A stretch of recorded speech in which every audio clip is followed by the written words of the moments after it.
Welcome to the Newbcast Podcast for the 2nd of December. My name is Miss Michelle Jean, joined by the usual crew and our guests, Nestor and Natasha of N Squared. Guys, welcome to the show. Hello there. How's it going? Hi. It's been an interesting couple of weeks and such with all the stuff going on, don't you think? Anyone? To say the least. I love Diz and Hip are like, yep. Just smile and nod. Everything will be fine. I don't know what's going on, but yep. I have no clue what's happening. Like usual. Oh my god. I don't know what's going on. I have no idea what's happening. Isn't that the usual for around here, though? I mean, let's be honest. It's the usual for me. It's definitely the usual for me. Right on. So I guess to start off with the show, let's welcome N Squared. Guys, could you just do a quick who are you, what do you do, and stuff? The rundown. Who are you? Who are you? Sure, go ahead. Yeah. Hi, I'm Natasha. And I'm Nestor. And our cat Felix is sitting next to us on the couch as well. Sleeping. We primarily stream on Twitch. We stream a lot of Nintendo-focused games. Yeah. Pokemon, Smash, Nindies, all that kind of good stuff. So that's what we do. We're twitch.tv/n_squared. And we're probably going to get that underscore out of here pretty soon. Huzzah. Oh, yeah. Ooh. I support the elimination of underscores when possible.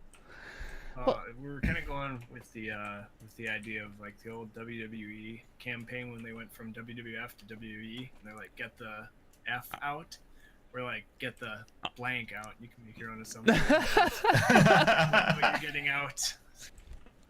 And then we'll just remove the underscore. So. Bravo. Bravo. I can appreciate that so much. Oh, well, guys, welcome. I suppose with that said and what you do, what have you guys been playing? I know that I've seen some interesting games on your guys' stream lately, so... It's been mostly a lot of Pokemon, a lot of Nindies. Things have been kind of, up and down, all that kind of stuff lately, so haven't had as much time on stream to do some gaming, but a lot of Pokemon. And like I said, Nindies are kind of our thing lately. A little bit of Warframe. There's a lot of games, like older games coming to the Switch, I feel like. They're getting ports, like something like Dragon Ball Fighters. Ooh. We'll play for a little bit. And I didn't really stream that or anything, but it's something that we kind of just play a lot off stream and whatnot. I don't know, there's a couple games you've been playing, though. Well, I mean, we've really been enjoying just some new Nindies that came to the Switch, like Cattails, which is a Stardew Valley style game. Yes, I heard about that game. Yeah. So it's really, really cute. I really love that game. And I guess other than what we've been streaming, I have been horribly addicted to Animal Crossing Pocket Camp. Yeah. Pretty much since it came out. Came up on its 1-year anniversary, so I've still been playing. I think that I still pretty have much that. every day. Waiting for the Switch version of the game to come out. And that, and like, I guess on the topic of mobile gaming, I've been playing a lot of Dragalia Lost, which is kind of Nintendo's first foray into like gacha gaming on mobile. So it's like you pay this amount of in-game currency or premium currency to roll for 1 to 10 characters, and then it's like a whole RPG system and whatnot. And it's kind of got like a loot system to it, so it's kind of got that loot fix going for me, but it also has raids and things, so it kind of gets that old MMO itch going for me too, that I'm not doing WoW or anything. Okay. Speaking of that, I actually downloaded what was the game that you were talking about the other day, the other week? It was like Pixel Pirates? The spaceship game? Yeah, I know which one you're talking Oh about. yeah. That Pixel Starships. That's it, yes. I tried it and I can't really get into it. It's interesting to a point, but then I was just like, I can't. It's not interesting to me anymore. Like, I finally upgraded my ship and I was like, okay. And I kept getting messages, blah, blah, blah has killed your ship. PvP is happening. And I'm like, okay, but even if I was playing the game, would I be able to do anything against it? But It's so FTL-ish. Like, how could you not like it? It's sort of like FTL, but not really. It has some mechanics like FTL, but it's not FTL.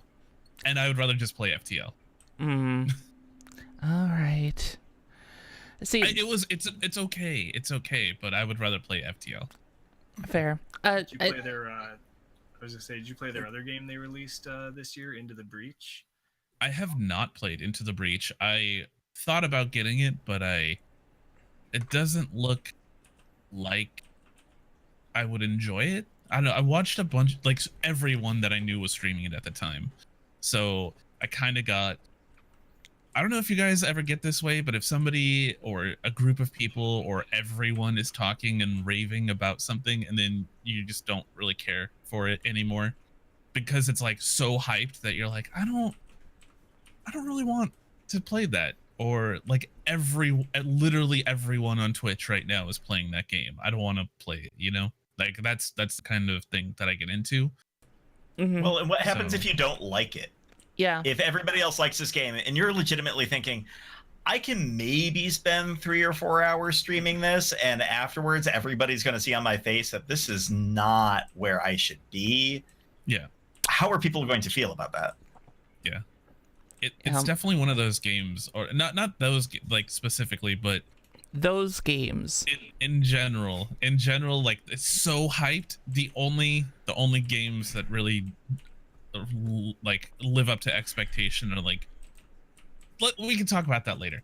Sorry, I completely derailed my bad. All aboard, back to the main track. Yeah, my bad. I'm sorry.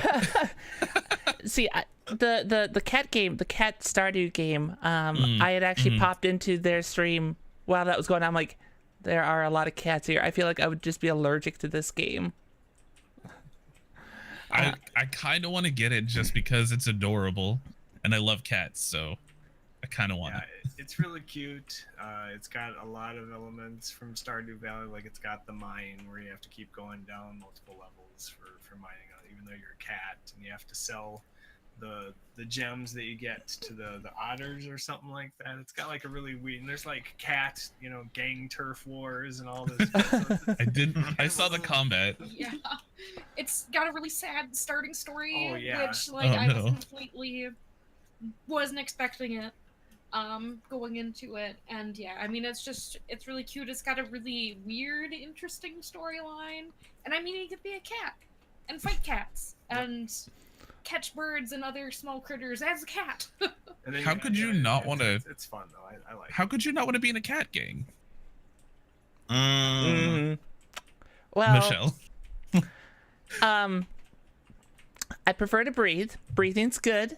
Typically, you need that. I mean, that would be my biggest reason for not wanting to be in the cat gang, But I digress. But if you could get rid of that, if you could have just no cat allergies, that's where you'd want to be, right? Like, Aristocats was an amazing movie. Just live that. Just live that life. I'm not going to deny that may be true, but I feel like that's purely hypothetical at this point, and I don't know what that would be like. So I can live vicariously through the rest of you and be in the cat gang, and I'd satisfy that curiosity and that itch. You are part of a cat gang. You refuse to admit it. You guys can't see it, but I'm actually like staring at the monitor where Hippo is on my screen going, really? I'm not sorry. I just want everyone to know that I'm not sorry. Of course he's not. And you shouldn't be. Good, thank you. At least one person's on my side. Gosh. Any other fun games you guys been playing, or does that wrap it up for you two? That's about it for me. Yeah, it's been a lot of Dragalia Lost, and then just whatever happens to come across on the Switch for that particular day or week. Right on. Well, guys, welcome. We are glad to have you here. Since we're going to go ahead and harass about cat gangs and such, Hipponymous, welcome to the show. Hello. What have you been playing the last few weeks? Pretty much only Red Dead Redemption. 2 Those- only. Those stinky That horses. There have been people who complain that I'm only playing Red Dead because I'm a variety caster and I only really like I would do something different every day. So it's very strange for me to stick with one game for an entire week. But Yeah. it's just so much fun. There's so much to do and it's so good and everyone except for like 5 people love it. So like I can't not stop playing this game. It's so good. Mm-hmm. But playing the exact same game for a week, it sounds awful, man. Sounds I know. absolutely awful. Just, How do you do it? No, you know what? It's funny you say that because as somebody who is a variety caster, I know you've only been playing Persona 5 for the past 3 months, but Irony, anyone? 24-hour streams. But like I personally, after a week of the same game, I start to get antsy because I need something to keep me interested, and that's not to say that RDR2 is not that for me. It's definitely that for me. But I also need to play other things because I feel, I don't know, it's kind of like claustrophobia, or what is it? When you stay in it, cabin fever, that's it. So like you stay at home and you're just doing nothing and you're like, oh my God, I gotta go outside right now. That's kind of how I feel when I play one game. I love that game so much and I'm gonna continue playing it, but oh my God. You did switch it up this past Friday night, though. Friday is our multiplayer night. It's meme day. So we played Terraria, which Terraria I have not played since 2013. I literally did not play previous to the stream. I meant to, but it just didn't happen. So I went live and had no clue what I was doing. And the thing is, we played for 7 hours and I still don't know how to craft. What? I knew how to craft certain things. But I still couldn't craft armor. Look, let me just tell you, everyone carried.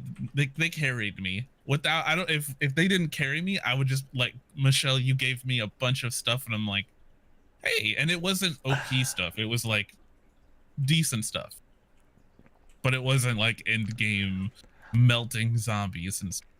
I should point out that the gear that I actually had was the end of game, like we beat it on hard mode. So I had gear that would do like 130 damage, and the stuff I was tossing down to you was like, yeah, this does 17 damage. That should be enough to hold them over. Yeah. It was nice because it was not the starter weapons and all the whatever. I don't even know the metal, like what's better, like the tier, the progression. I'm just like, give me something, because I'm literally just wearing cactus as armor, and you should not do that. You shouldn't do that. Also, I have a cactus pickaxe. It's not very effective. I don't know if you guys know this, but when you hit rocks with a plant, rocks win. So I mean, you're not wrong. I mean, to be honest, what I ended up doing is I was actually on that UFO, just kind of going across the sky islands, going, all right, what's in the chest? And I just kind of grabbed stuff from the various sky islands, and then brought them back down to you and Bolts, since you two were the ones streaming. I'm like, this should hold them over. This sounds good. It definitely helped. And then I think Panda and it was Duel and Panda. They both made me some armor. Yeah. So I wasn't in full cactus gear. Wasn't there a point where you took the elevator all the way down with the cactus armor on? It's just like, oh no, he's gonna die so horribly. I used cactus armor at the very hardest part of the game. Good times. Spoiler, if you didn't know, even if it's cactus and it's full of water, it doesn't protect you against lava. What? I know, right? Who would have thought? Who would have It thought? has water in it, though. I know, right? It doesn't do very much. Oh gosh. I died in a few I learned hits. that from Pokemon. Yeah. Fire beats grass. Yeah. Look, Yeah. I was a 30-year-old man when I played my first Pokemon game, so that was only 3 years ago. Give me a break. I just now learned these things. Yeah, it was so many people in our generation learned that very early on that fire is going to be grass. So like I did it. I mean, I'm in Southern California. You would think I would know these things. Yeah. Apparently not. Oh, right on. Has there been anything else that you've played at all that really stands out, or is that the gist for you?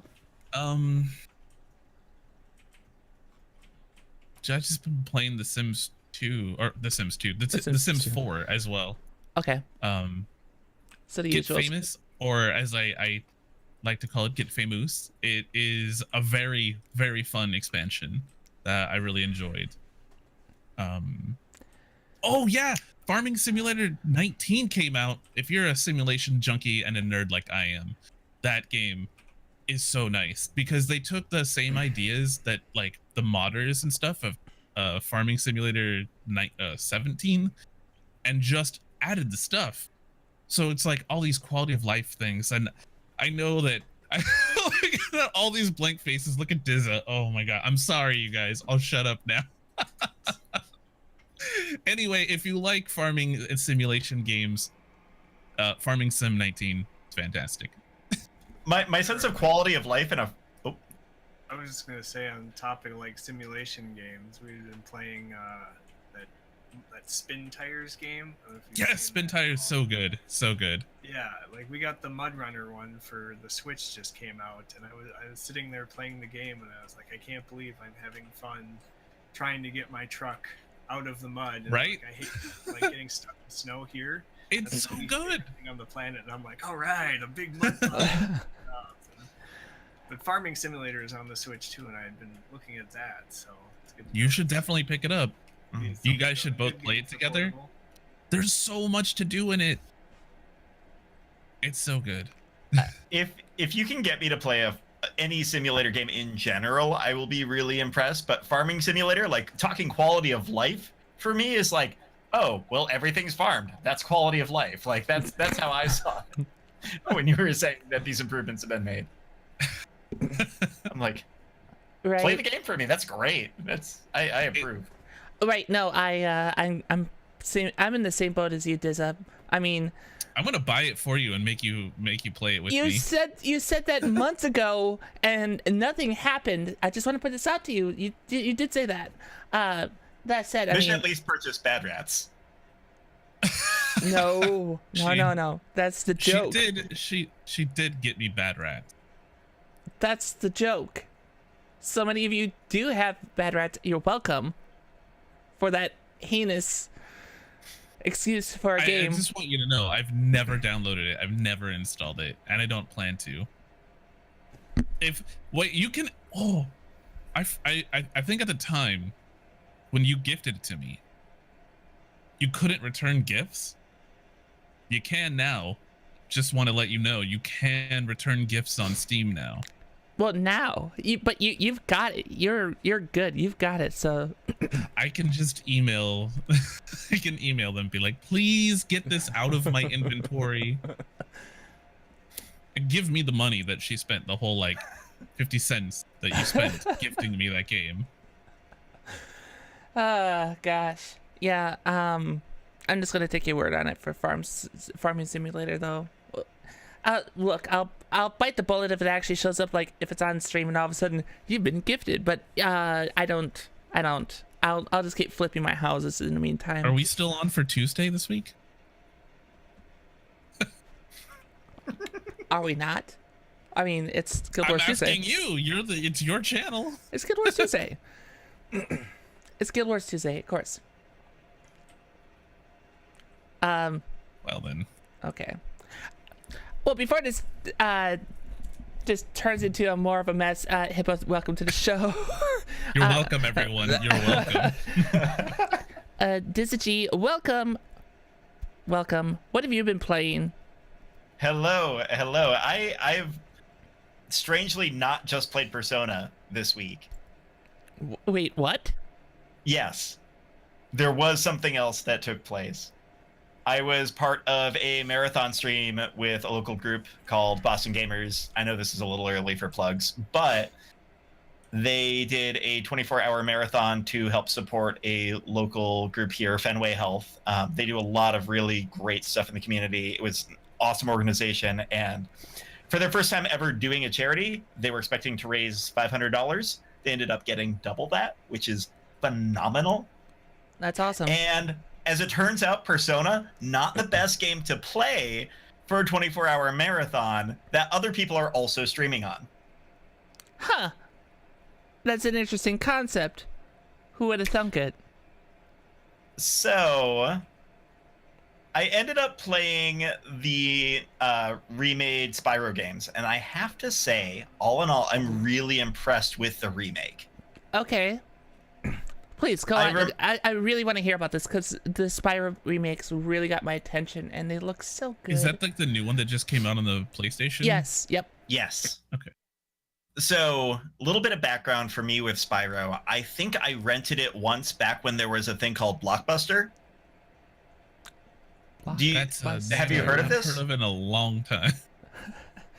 It's a fossil store. By my neighborhood's Blockbuster just yesterday, and I think it's an eyeglass shop now, and it's like, it used to be a really good place for video games. Now it's a great place for eyeglasses, hopefully. Right. Feels bad, man. But yeah, I don't have a strong recollection of the game other than playing some of the mechanics and getting frustrated with the platforming. I am not a platformer by nature, especially a 3D platformer. So I was pleasantly surprised to see that in the however many years it's been, I have at least gotten slightly better at platforming. There were some really great quality of life improvements that didn't just play the game for me. Things like not having to go and backtrack through an area 3 times just to find the one gem that you missed. You actually have an option now that will direct you generally to where it's at. Little bits and pieces of polish, being able to switch between levels immediately. It made it so that the annoying parts of the game were gone, and the things that you could go and enjoy most were there. I think that's been the story of the remakes that I've seen in the past month. Like, any of the challenges that I had going back to the original Pokemon were resolved with Let's Go. And Spyro was definitely in that same boat. 3 games for $40, period. Really good deal. And the remaster, I feel, was a solid representation. They didn't use the same engine, and I'm glad they didn't use the same engine, because, I mean, you could take the textures and get them into high resolution, and you would end up with like the 47 Final Fantasy remakes that we've seen, where it's not actually a remake. It's just, hey, you have it on PC now, and things look slightly less blocky, but they're still really blocky.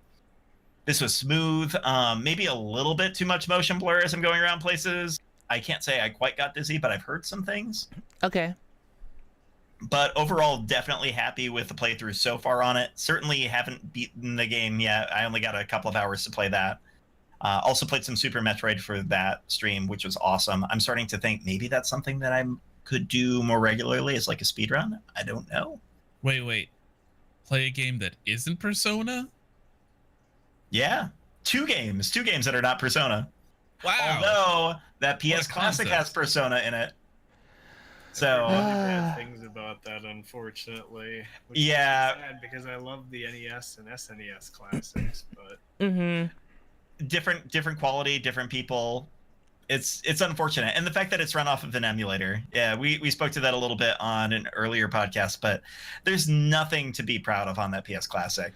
I honestly think that PS Classic was just a cash grab because of how well the Nintendo Classics went, and they were good. I mean, there are games that would have been nice to see on those, but they were good.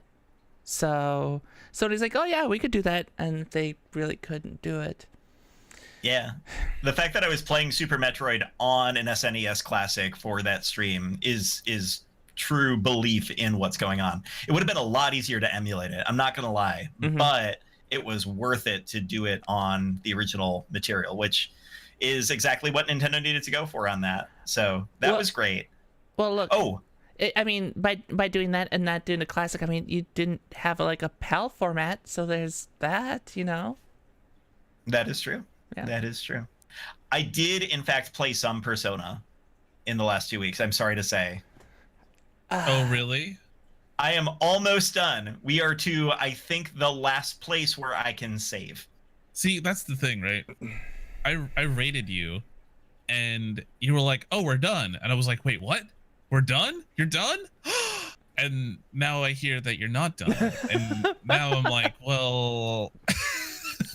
Well, of course they wouldn't give us, you know, a final end to 135 hours without having a piece at past that point. You know, like, of course there would be an extra step on top of it because value. The more hours you spend, the more valuable that game is to you, and clearly that's what it's all about. See, as much time as you can spend. I thought it was a lost cause once I saw that boss that was on a chariot. Like when I saw that, I was like, oh God, really? That's so many people have been trying to get me to play Persona, and I'm like, don't do it. I'm not gonna. There's no way. That game does not interest me in the slightest. I don't know why. I mean, I have clearly enjoyed it for a long time, and there's so much amazing content in it, and convoluted storylines. Oh no. The grinding with the same music over and over again for 50 hours in one spot. I didn't do it for 50 hours. Come on. I don't think I grinded it. You're right. I did not legitimately grind in any areas. I did not legitimately grind in any area in the game. It was spending the time talking the dialogue, and there is so much dialogue in that game.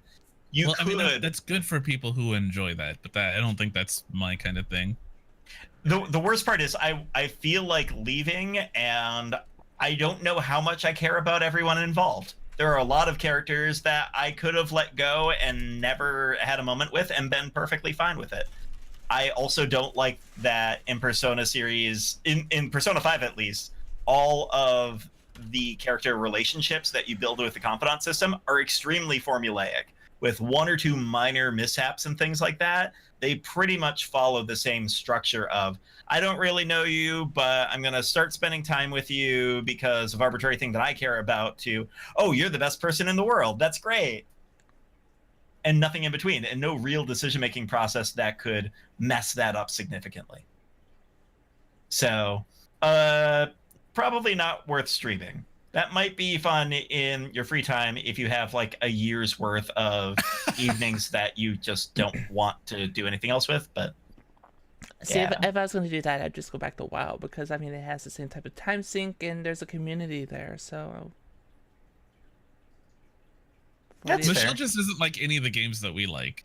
There is a Persona community as well. I mean, there's definitely a speedrunning group that is running that now, and those times have actually changed since I started playing Persona. I have paid attention. There are people who are actively talking about this all the time. And mapping out the exact way to talk with everybody correctly, just like in real life.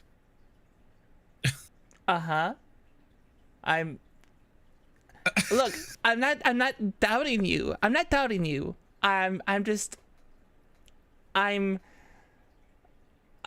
cautious about how that could look. Yeah. Look, I'll just take your word for it. How's that? Because otherwise I'm not sure if I quite believe it, I guess. But you can take my word. Then you should take my word that you should absolutely play Persona. But I like my time. I don't think I could. I started playing it on the PSP. I tried Persona 3 Portable, and I was like, ooh, I could really see myself dumping a lot of time into this game. This is getting really good. And I was like, I don't have time for this right now. I'm setting this aside. And I never came back to it. So I probably put a good, 2-3 hours into it. And I could see it getting really grindy and whoa, you only put 2 or 3 hours in? And like with RPGs, I feel like anytime I stop like that, and then I come back later, I'm like, I have no idea what's going on now. I have to start this entire thing over. So yeah. To myself. It's Yeah. You It's like the least amount of time anyone's ever put into a Persona game. God, I feel like that exact thing though. That meme is perfect. I have no knowledge of this place. That's exactly how I feel whenever you come back to a game that I have not played in months or years. Like, how did I get here? Even games that I know, I'll look at the save and like, how the heck did I do this? Mm-hmm. Yeah. Do yourself a favor, watch the anime. That will be worth your It's time. an anime? For Persona 5, yes. Are you surprised? No. Maybe a little bit. But yes, Small. that is worth your time. Because they do condense a lot of good material. Like, I think the entire first act, which we spent like 13 hours on, was in one episode.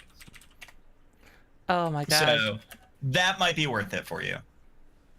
But that's about it. I would not recommend that. I would not recommend streaming it. Probably not playing it unless you've got a lot of spare time. What is this time that you keep speaking of? I do not understand it.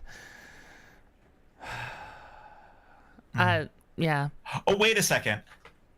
Fair note. That is actually a simulator game. That is a high school simulator game. Persona? I get to see the Hippo. This is in your wheelhouse now. I mean, I don't know how to respond. Well, okay, here. Look, Love Lust got me to watch Kill a Kill, the whole thing. okay. Okay. So that's like a high school simulation of Japan, right? Right? Yes. Oh, yes. Exactly. That perfect. Look, I don't watch anime. I don't watch anime. It's not that I hate it or anything. I don't watch anything. So the only things that I do watch are people on Twitch and podcasts and stuff. And so for her to get me to watch Kill a Kill, it was interesting. Yeah. There you go. And here, like, I'll even put it in chat. I don't watch anime.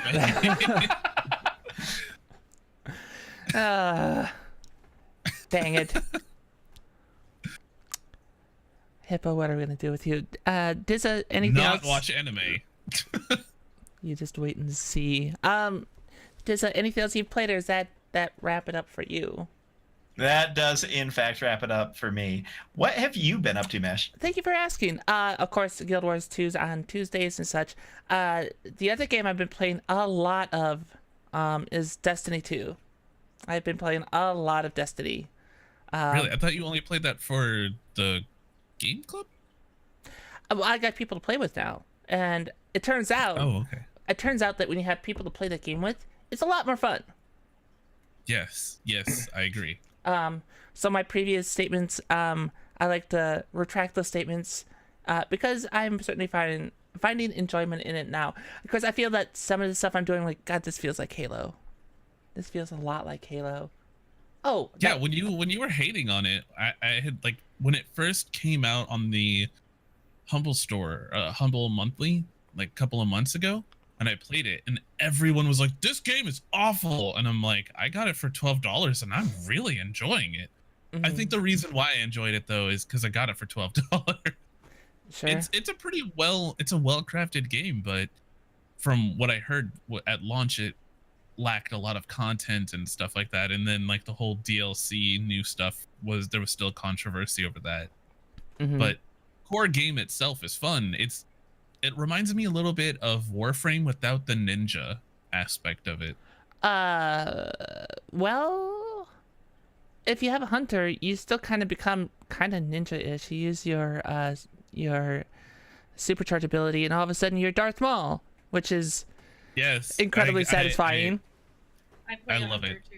We picked up Destiny 2 during the Humble Bundle as well, and we were very addicted for a while, and purchased into all the expansion packs that have come out. Except for Forsaken, like we're like, maybe we'll think about it when it comes out at launch. Right. We're like, no, let's just wait for that to go on sale too. So we're kind of. I'm doing the exact same. Still enjoying the story and everything. We're like, Yeah. for $12, heck yeah. You know, Wait, there's a totally story?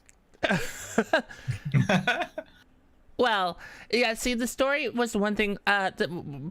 When I first played it, when it first came out last year, I felt like the story was weak and it felt clunky, and I didn't enjoy that too much. But for whatever reason, after I started doing other missions, it felt better. When I had other people with me, it felt better. Of course, it doesn't hurt that when I would look to my left and there's a crafty over there, it's like, hey, I need another set of guns. Come. And she's like, okay. And then we'll start shooting stuff too, and it makes it a lot easier. Shooting stuff. Great relationship bonding moment is shooting things.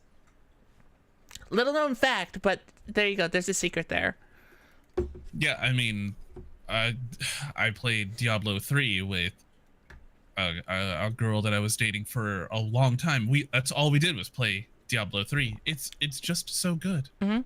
Yeah, we just started playing Diablo 3 on Switch recently with that recent release. Yeah. And that's kind of something fun. But then, of course, Warframe came out right after that, and we're like, ooh, something new and shiny that's also free. So, Awesome. now it's between the two. Wait, so how is Diablo 3 on the Switch? I heard some good stuff, but I don't know. Like, I've never actually spoken to somebody who's played it. I'm curious about this it's too. really good. Like, it controls really good. I almost kind of prefer playing it on the Switch versus PC. Like, there's no cross-play or cross-compatibility. You don't get any of your characters or anything. So starting over from scratch wasn't too big of a deal because she's never played the game before. So we're kind of going through story first, and then we can start doing rifts and all those other kind of things later on. When that goes, Well, that's I think awesome. you kind of have a unique perspective since you've played on both PC and then now playing on the Switch. Yeah. And I remember playing Diablo on the PlayStation after already playing on the PC version. I was like, who would want to play Diablo on a console? And now I'm like, heck yeah, Diablo, in the palm of my hands, while I'm laying in bed. That's awesome. Sweet. It's funny because when Michelle said that you guys were going to be on, I was really excited because next month I'm actually picking up a Switch. And I was like, this is perfect, so I can talk to you guys about it because I knew that you had it already. Mm-hmm. So that's something that I want to pick up, and I can't wait. That's been really good, and also like Warframe, that's brand new to the Switch, but that's something we've both never played before. So, and even though it's a little bit behind the other versions as far as like content-wise and everything, it's like 5 years worth of game. Oh we yeah, have to yeah. play through and catch up on here, so. And it's very supported by the developers, which I think is really cool. So. Yeah. Mhm. Yeah, and the developers are just flat out such a great group of people. Just like the various really things they are. do. Yeah, like I can totally get behind that. So, yeah, games I've been playing. Oh yeah, we're doing a podcast, right? Right. No, I mean, I'm glad that the Diablo 3 on Switch came up because I was genuinely curious about that as well. Because here's my Switch right here, and I wouldn't mind having a reason to play it more than Fire Emblem Warriors, Does Diablo 3 support online? Yeah. Yep. With multiplayer? Ooh, okay. You do four people on one console, or you can do like 2 people on one console playing online with 2 other people, or however different mix you want to do it. That's That sounds awesome. like so yeah, that's great. I think my favorite part of it is that feeling like whenever I was out playing Gauntlet with friends and having that 4-player live in person, that's the part that I miss being on PC. Yep. Because everybody's going to be on their one device, and even if you have those computers nearby each other in a LAN, like it still doesn't feel the same as that. That's something that I've missed for a while, and that sense of community, especially on local multiplayer, could really help Diablo 3. So with I guess one good question on the Switch version is like Reaper Souls and such, all the additional like DLC content available in the game too. Is that separate? What does that look like? No, it's like the Ultimate Edition or Eternal Edition, however it is. So it has the Necromancer and all that. So I've never played Necromancer before, so I'm trying that out for the first time. And Okay. what character are you? I can't remember what I chose. I have arrows. Yes, Hunter, maybe? I think I'm like some sort of Demon Hunter. randomly choose Demon that Hunter, yep. character. Yeah, or Demon Hunter, yeah. Demon Hunter, yep. That doesn't surprise me about You actually, I guess I could see you playing a demon hunter.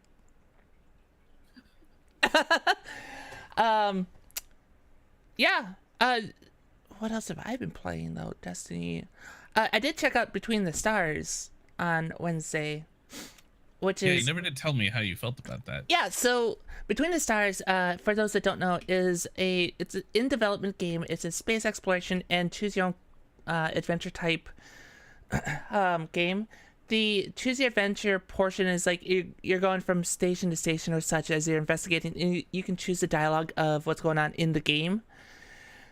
So what happens can change a little bit based on what you choose. Otherwise, there's a lot of space combat, which I actually enjoyed doing it. Like it was keyboard and mouse friendly, which is the biggest part. Like a lot of controls was in the mouse, and then the pitch and turn were in the ships were easily controllable. Which my only other experience in space exploration in that regard is Elite Dangerous, which is not keyboard and friendly, mouse friendly at all. Well, to be fair, I'm gonna be that nerd. Well, that's not true. When I first started playing, like years and years ago when it first came out, I played with keyboard and mouse until I could buy a HOTAS. And while it isn't the best, you can get away with playing with mouse and keyboard. Well, yeah, you can, but it's not exactly like I used this picking thing. up and scrolling your mouse trying to turn. Oh yeah, that's. I used that thing and it improved Elite Dangerous a lot more for me. But I bought a really crappy one, so it's really frustrating to aim. That's a $20 one, so I mean, it's not much better. Mine was like a 60 or something like that, and it's not. It's good for what it is, but it's not that good. Anyway, as far as Between the Stars, though, the pitch controls and the mouse controls feel a lot better. There's only a couple of minor things, like as far as like some of the voice dialogue and in-game story. There's no depending on what you choose for your captain, there's no reflection of that with some of the dialogue interaction that they need to work out. But beyond that, I mean, it was certainly interesting. I enjoyed my time with it, so I'm curious to see what that looks like, and I'm curious to see if it makes it through Kickstarter. Hopefully it does. I mean, yeah. I thought I had gotten a code for that game, but it was a different game. Speaking of space and exploration game and off-topic subjects and derailment, has anybody actually played the X games? Like X4 Foundations just came out. I was gonna say I haven't played anything from ESPN. Get out of here. It's from Egosoft, and okay. Like the X games are very much, think of sort of like Eve, but not multiplayer and not quite as hardcore. So it's a huge simulation, space simulation. You got economy, and you can do all kinds of really cool stuff. But the new one just came out like November 30th. Okay, so pretty new. Very new, yeah. But I haven't really seen too many people play it. So I thought maybe somebody would be playing that game, but also I realized Dizza has just been Persona. So and you guys play mostly Nintendo games, and Michelle is Guild Wars, and then I guess I'm a Red Dead Redemption streamer, you guys. That's it. Let's go. That's it. I'm only playing Red Dead for the rest of my career. That's commitment. Look, I'll watch if I know that he's going after a rare horse and gets killed by a moose. I'll be there for that. I'll be so entertained by that. I'm not gonna lie. I not to like super hype anything up, but last night I did finish the horse fail video. It is 4 minutes and 45 seconds of just fail, and it's so good. Every time I watch it, I laugh. I kind of want to see this. Let me stop derailing everything. Well, I think that wraps it up for like games that I've been playing. So I guess talking about hype and such though, and things that keep getting attention. There's certain games that I feel like is getting attention that I think they would prefer if it just fell out of the limelight for a while. Kind of. Whatever could you be talking about? Oh, I don't know. Bethesda can't seem to get out of the news with Fallout 76. I just feel like no matter what they do, they cannot get out of that situation. They're just like, something else pushes them back into the light. Like, no, let me out of the light. I don't know. Especially, Rightfully so. I think they deserve it. Especially after this most recent situation with the duffel bag in their $200 collector's edition. For those that don't know what's going on, there's a collector's edition for Fallout 76. It was a $200 one. I forget, was it like the armor suit edition or power suit edition or some. Anyways, in the promotional material, there was a picture of what would be included, including a canvas material duffel bag. And when players got their collector's edition, it wasn't canvas. It was nylon. Completely different material, completely different. It looked different from what was pictured. And when they started contacting Bethesda, they got anything from it was too expensive to we ran out of materials to other excuses. And they said that they weren't planning on fixing it either. Right. And they offered 500 atoms to anyone that felt slighted by this bait and switch. Which, for the record, I just want to point out that 500 atoms doesn't even cover the cost of the digital canvas bag that you can buy in the game. It's like 700, I think. Yep. Yeah, no. So you can't even give me a fake one? Yeah, Nope. no. Doesn't even cover the fake one. You can buy a plant and a door with that 500 atoms. So, I don't know if have you guys played Fallout 76? Oh, I have avoided that like a plague. I have not, and it sounds like it's a good thing. Okay, so I guess I'm the only person that played it. Wait, what? I didn't hear what Nestor and Nestor, what did you say? I said we haven't played it. We would have loved to play it, but it's kind of came out at a bad time when there's too much other good Things stuff on the coming out, Switch. and like, yeah, Agreed, it's Switch agreed. Stuff and just no, it's nothing that we probably would have streamed, because we don't have a really good setup for streaming 2 PC games or anything like that. So it was kind of like, well, we're already playing all these other, offline PC, like we've been doing a little bit of Maple Story too. And it's like, how many other games can we fit time for? And it's just wasn't there. So really wanted to, though, because we both really love Fallout. Just Yeah. So, as somebody who has played Fallout 76, there's only one other person that I played it with who's in chat right now. Hi, Retro. We played it together. And Sit on I've backward played tail. possibly 4 to 6 hours of it, and I am not a fan of it. Surprise, a lot of people aren't. So he is, though. He actually likes it, which is fair enough. It's not to say that it's a horrible game or anything, but I mean, there's not even NPCs that aren't enemies. So it's just really strange to me. Like, it doesn't feel like a Fallout game. It feels like a Fallout game in development, in my opinion. It's funny that you should say that, because when we were at TwitchCon, I actually talked to a couple of the streamers that were demoing it during the Bethesda event. Was it Sunday? I think it was Sunday. It was later in the afternoon. They're demoing 76. And of course, I asked them how it was. And the one thing that they said, and it's been repeated a lot, is that the world felt really empty. And I think that there's a reason for that. There's no NPCs, so that's just going to add to that feeling empty atmosphere that has been created in the game. And I don't think they could quite put their finger on it, but the fact that there are no NPCs, they expected the players to be that. Which, have you ever watched online gameplay? That never happens. So it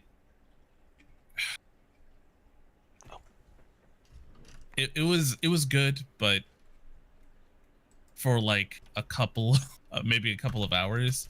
Like it was good in that you go into the game and you're like, oh, it's a Fallout game, heck yeah, and I can play it with my friends, sweet. And then as soon as you log in, you realize, oh, my mic is on. so people Yeah. can hear me eating chips. Like, that's a little awkward. Okay. And then you're like, oh, there's no NPCs. There's some robots, I guess. Okay. And so Bethesda specifically said the reason why they have the mic on, why there's no NPCs, is because they want you to feel that the world is populated by real people. That this is their excuse or their explanation. I guess it's not an excuse, but more of an explanation. It's an artistic choice, or so they say, and it doesn't feel good. In the 4 hours that I played it, there were so many weird T-pose animations of the ghouls. Like I killed this ghoul in a school, I think it was, and his corpse was laying on the ground, and his head was way up in the sky, and his neck just stretched all the way down. It was quite possibly the creepiest thing I've seen. So what I'm saying is that it's a Bethesda game. It's a Bethesda game. Look, some of the compilation of various like Bethesda glitches are some of my favorite. I'm gonna give Bethesda the benefit of the doubt as far as like the hot mic situation. When have they done online games? Yeah, no, they haven't. So I'll give them the benefit of the doubt. That was just games. Yeah. I'll give them the benefit of the doubt. That was just that was a decision. But some of the other stuff like this, again, this canvas bag situation, going back to that. Can I harp on something really quick about Fallout 76? Go. There's no FOV slider, and it makes me nauseated. So just as a reminder, folks, FOV sliders are not just the meme. They actually can be the prevention of people getting sick in a game. I can only play it for so long before I'm like, I might throw up. I'm worried that I'm going to get simulation sickness when I get VR. Because the FOV is so bad in certain games that I can't even play them. No, I completely understand. I'm the same way. I totally get it. God, I wish more developers would realize that it's a true issue. So, I mean, stuff like this is why they keep popping back up with the news with this. And of course, the fact that 76 is not a great game and the issues that they have with it, they've found themselves underneath a microscope with everything. Like, if 76 was a good game, people, the hot mic thing would be overlooked. The canvas bag thing, people would be like, well, this sucks, but they wouldn't gripe on it so much. The canvas bag situation's at the point now where there's been some talk that the FTC might get involved. Personally, oh wow, I do feel that is an issue because they did. If you actually look right now, if you like Google the canvas bag situation, you can see the advertisements that they were using to sell this product, and it literally says canvas bag, and now they're giving people nylon bags. That is false advertising. Yeah, 100%. I don't see a way that they could get away with saying, or get. I don't see how they get away with it. But I don't know. I'm not a lawyer. I don't know law that well. But to me, that just seems like a blatant breaking the law.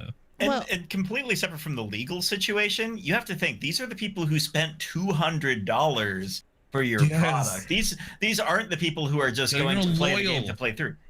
Exactly. And to have your most loyal customers coming in and getting the bait and switch at that point when they're already feeling a little uneasy possibly about the product that they ended up with on the game itself. Like, at least those are the sorts of people who go out and build the stories that make an open environment like Fallout 76 interesting, and now you've kind of risked their interests as well.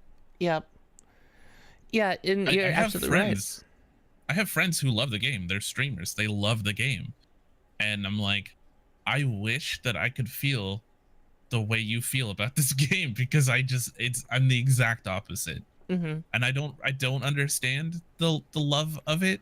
Maybe it's that they're playing with friends and those friends are making the narrative. And silly weird bugs are just a little added aspect of it, of like the creepy head floating with the neck that's like Gumby or something, you know.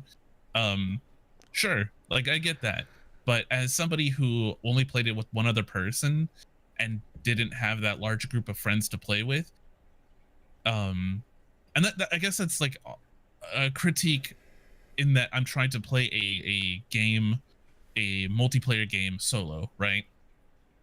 But at the same time, I kind of expected not a dead world with bugs. I mean, I expected bugs. I really did expect bugs. It's a Bethesda release. I have played Skyrim. I've played all the other Fallout games. I understand that there's going to be bugs, and some stuff they're just never gonna fix. And I've accepted that that's just how Bethesda is. But I mean, I'm just thankful I didn't pay the $200. Let's just say that. Yeah. I don't think I could ever pay $200 for a game, just because. Am I gonna be able to trust them to follow through? Well, especially Bethesda. What makes it even more interesting is, I think, was it yesterday, there was some reports about a press event that occurred in October where they gave away a heavy duty bag. It was a blue Fallout 76 bag, and it looked like the heavy canvas type material that was just given away for free. Now, that's not to say that press events or like influencer events won't have giveaways. That always happens. That's not a problem. But when they talk about the lack of material, the cost, but then they turn around and give away the exact or a very similar product at a press event, it really calls into question, like, what was their reasoning for not doing that? And I mean, this isn't Bethesda's first time doing this. Anyone that did the Skyrim Collector's Edition that went for the map, it was supposed to be a canvas map, or was it parchment, or it was supposed to be like a higher quality map, and it turned out to be just paper. That seems to be like a pattern lately. Like, I know the Marvel vs. Capcom Infinite had kind of a similar thing where there was a collector's edition, and the collector's edition came with these like infinity stones, and they showed this picture of these infinity stones, looked all super cool and see-through and colorful and all this kind of stuff, and then they came in the box and they were like big Easter eggs kind of things. So they're like plastic Easter egg kind of things. So it's kind of been a trend lately. And that's so unfortunate, because I mean, how many of us here have bought collector edition products because of some of the goodies that come along with it? Mm-hmm. It's a situation where we are brought again to know that caution is a good decision in a lot of these cases. And for me personally, I absolutely love Fallout 4. I will play through Fallout 4 again and give it some time and see how 76 settles before I consider a purchase. Just knowing. As somebody who loves the Fallout series, like I loved New Vegas. People hated New Vegas when it came out because it was full of bugs and it was crashing all the time. And I was like, I love this game. I love it. I loved Fallout 4. I played a lot of Fallout 4. I mean, I love the Fallout series, and 76 just doesn't live up to anything close to a normal Fallout game whatsoever. No. I guess I'm curious to see how long or what happens with it. I know the price cuts were a thing that came up also, but I think that was just promotional. Well, no, because so I was at Target Friday night, and the Xbox One and PlayStation versions of the game were still $60 there. So I think it was just a limited time deal on digital stores and like Amazon for Black Friday. I mean, there's still something to be said about the fact that a game that just came out was already half off plus, or almost half off, excuse me. But it was only temporarily, from what I can tell. Okay. Yeah. I hope it has like a long bit of support in it. Like, and Yeah. I really liked No Man's Sky when it first came out, and like a lot of people bombed on that because there was not much to do in the game, and it was kind Remember of how empty people- feeling and all that kind of remember- stuff. I feel like Fallout 76 is kind of getting that same kind of vibe. Yeah. So I'm kind of Mhm. hoping later on down the line, Fallout 76 has a bunch of stuff in it that could be like, ooh, I'm gonna pick it up for $20 on sale here, and I'll have all this content to jump into and play around with because it's Fallout, yay! Kind of thing. Mm-hmm. Do you remember how people were like saying they were defending No Man's Sky? And they're like, oh, you guys just hating on it to hate on it, just circle jerking. And it's like, no, it's actually bad though. It's Yeah. actually bad. And then I played, I got it when it came out for like, that huge update came out and it was like a huge price cut and stuff. And I checked it out. And even though I somewhat enjoyed the time that I spent with it, which was about like 40 hours of it, it still felt beta-y. Again, I played with Retro and another friend, and I enjoyed it because I had friends, but it seemed really buggy too. I feel like that even with multiplayer games, you have to be careful about depending on the people that you play with in order for a game to be enjoyable. Like, there should be an element of the game itself that should be enjoyable, and if it's Yes. completely dependent on the people that you're playing with, then there's something missing from your game. That's what I Or- feel like Fallout is, like Fallout 76. More importantly, if it's really your friends can do a number of other things, which then brings you back to why that game. Yep. Totally agreed. Well, awkward silence. I wonder how Bethesda's going to work this out, because it is starting to be a meaningful media concern. Like, this is not a small thing. Like, it pops up. It's got the original post on this has got what, like 27,000 upvotes on Reddit. Yeah, and the fact that there's just it's like a hemorrhage that just keeps bleeding out with other things that are issues with it, and they're not, the triage for it is not enough right now. So I'm Well, curious to see they're where it not goes. really doing anything. They're just saying that they're not going to fix it. That's their PR. We're not fixing it. Tough. Well, That's not fixing things at all. That's not No. making you look good. no. It's No. Bethesda, who they don't really care though. They're just gonna do, like, they always get flack every time they come out with a game because it's always buggy and they're used to it, and so they're like, oh, this is just normal stuff, right?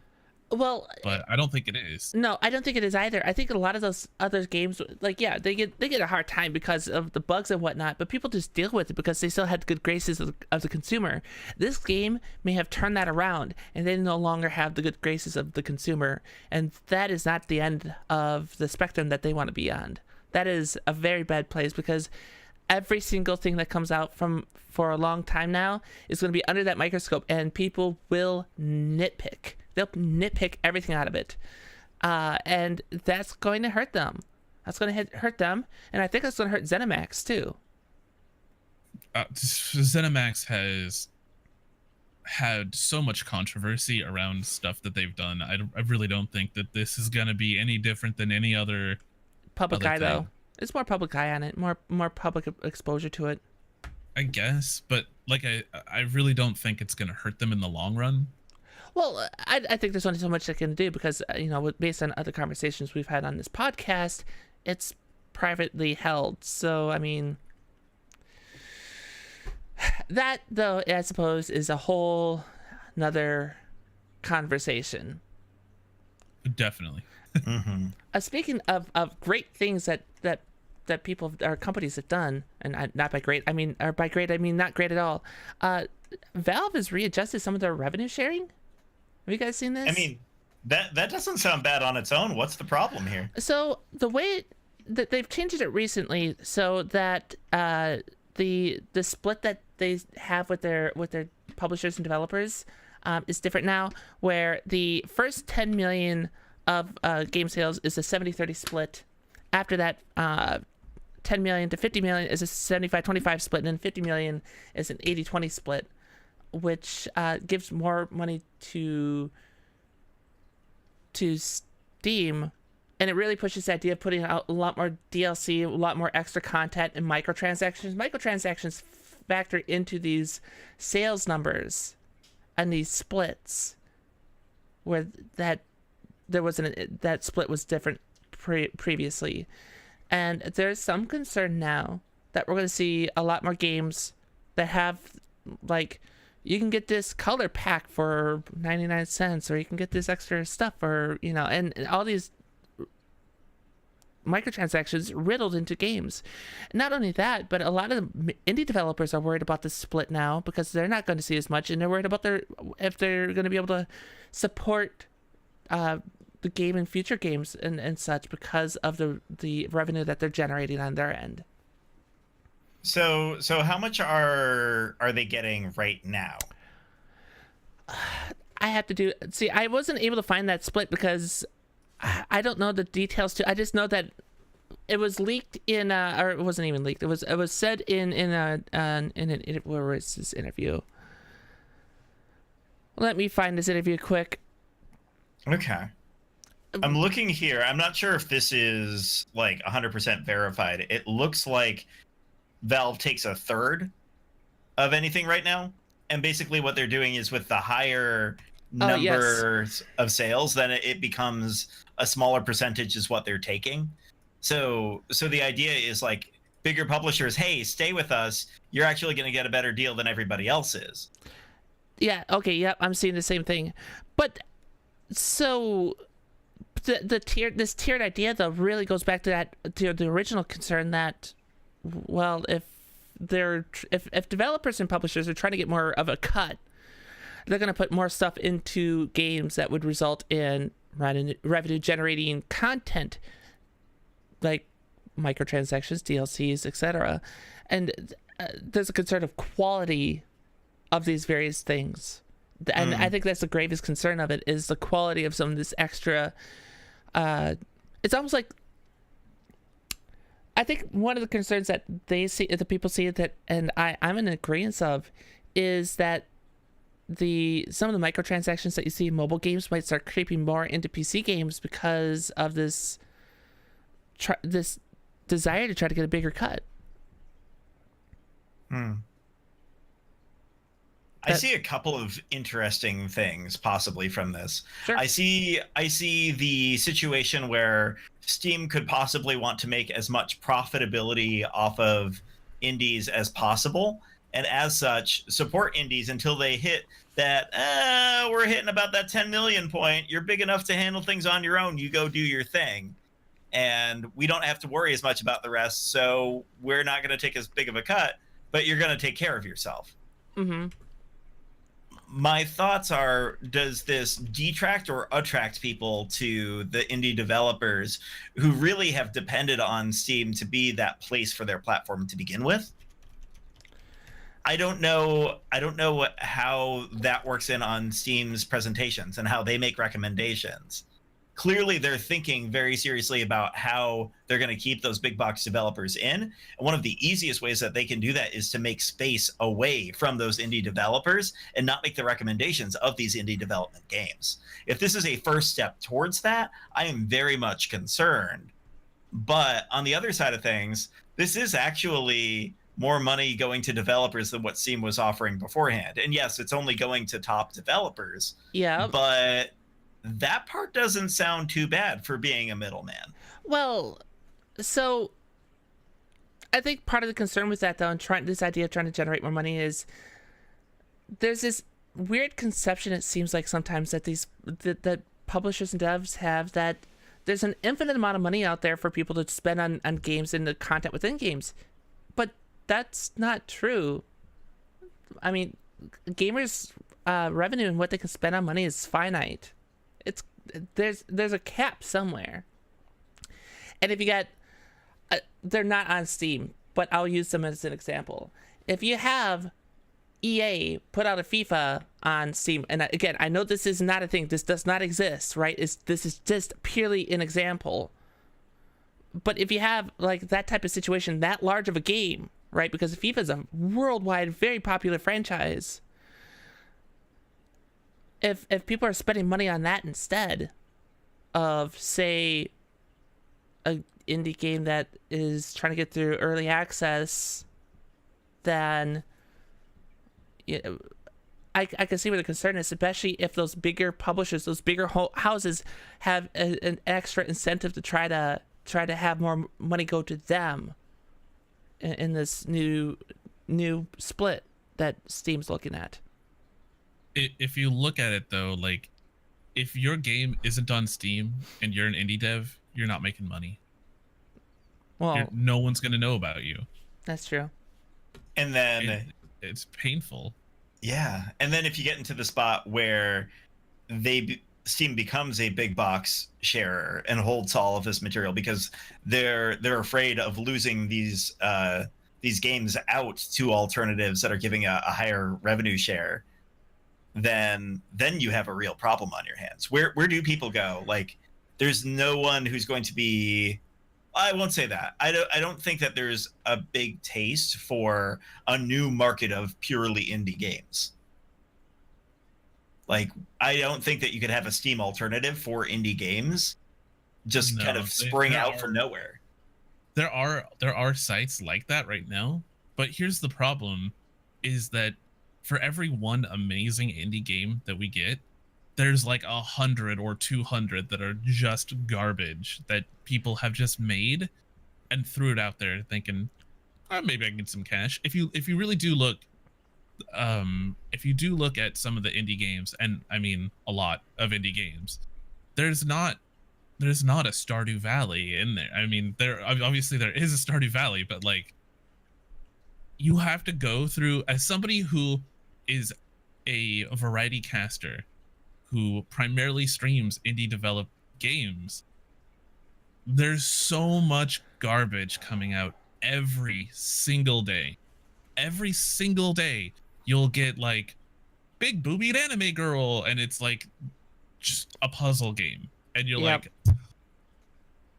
you have to sift through hundreds of those garbage games, which it sucks to say that a game is garbage, but that is just literally making a puzzle and adding text, or not text, like a picture on it, like a texture. That's what I mean.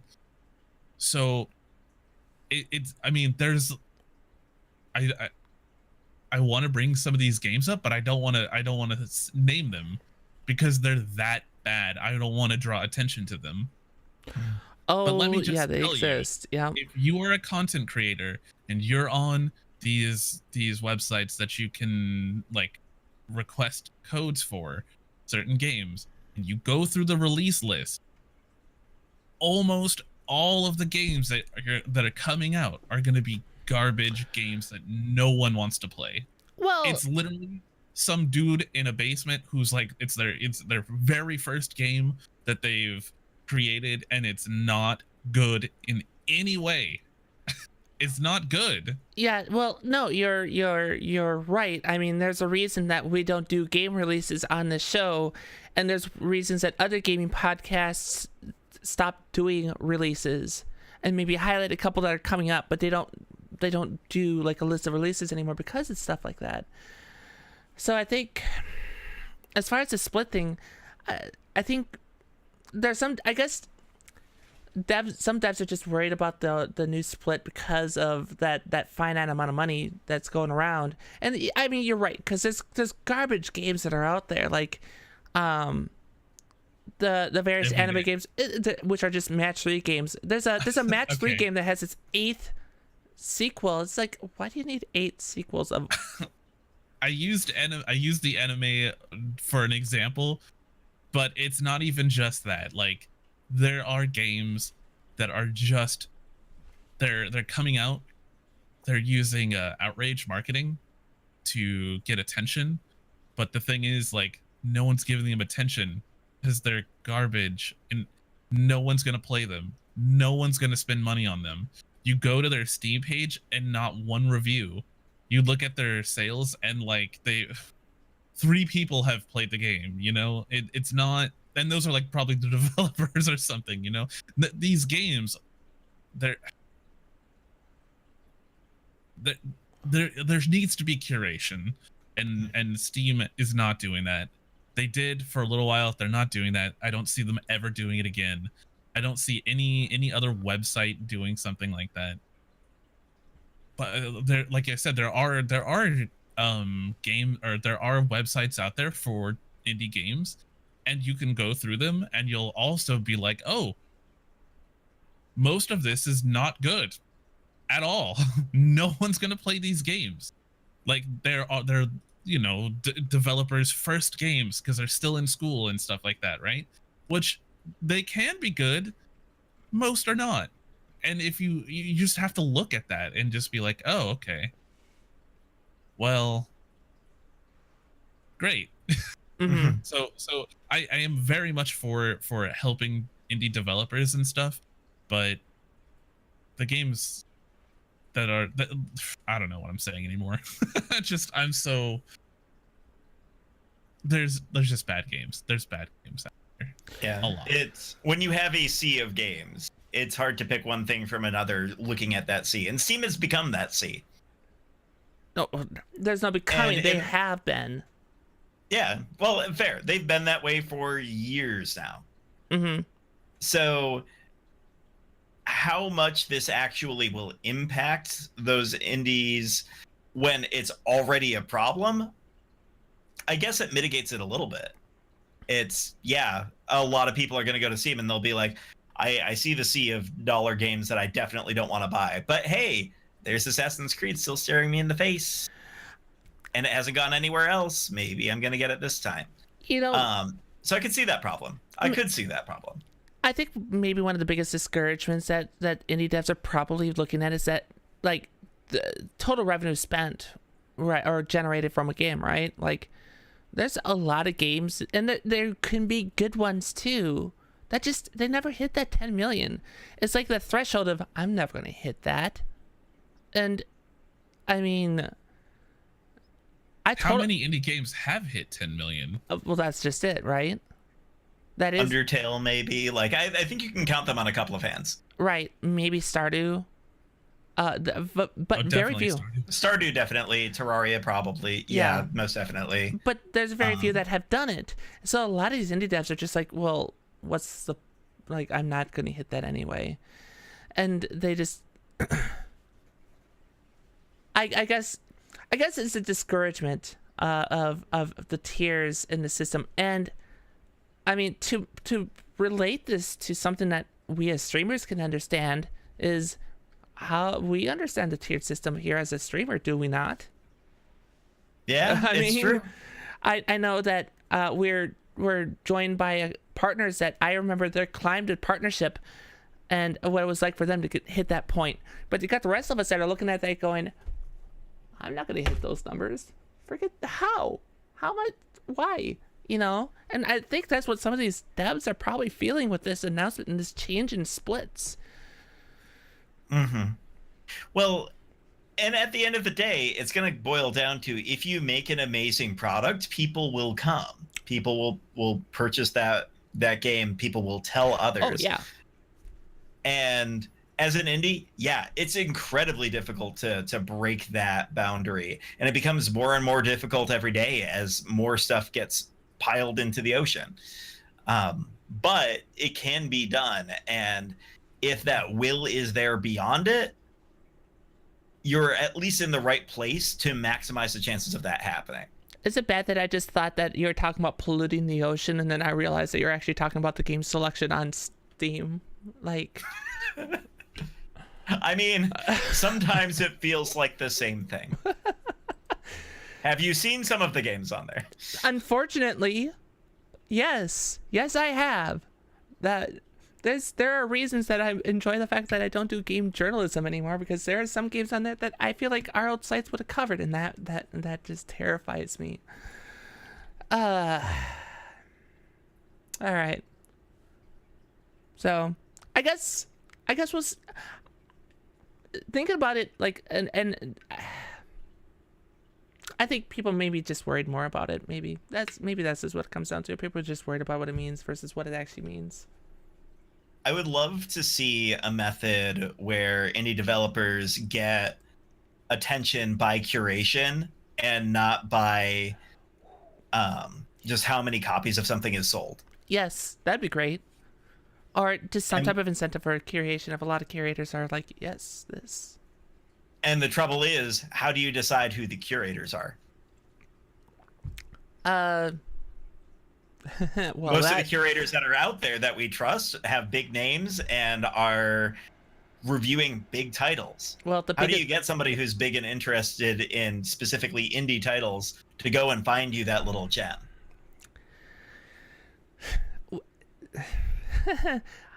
Well, that's just it. Is you're going back through and finding the content creators and such, and they are your curators. You know, your community.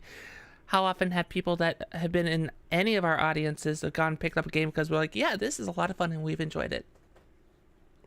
I think most of my core viewership does that. There's a reason. So yeah, there's a reason that we have a Guild Wars guild in my community. There's a reason that there are the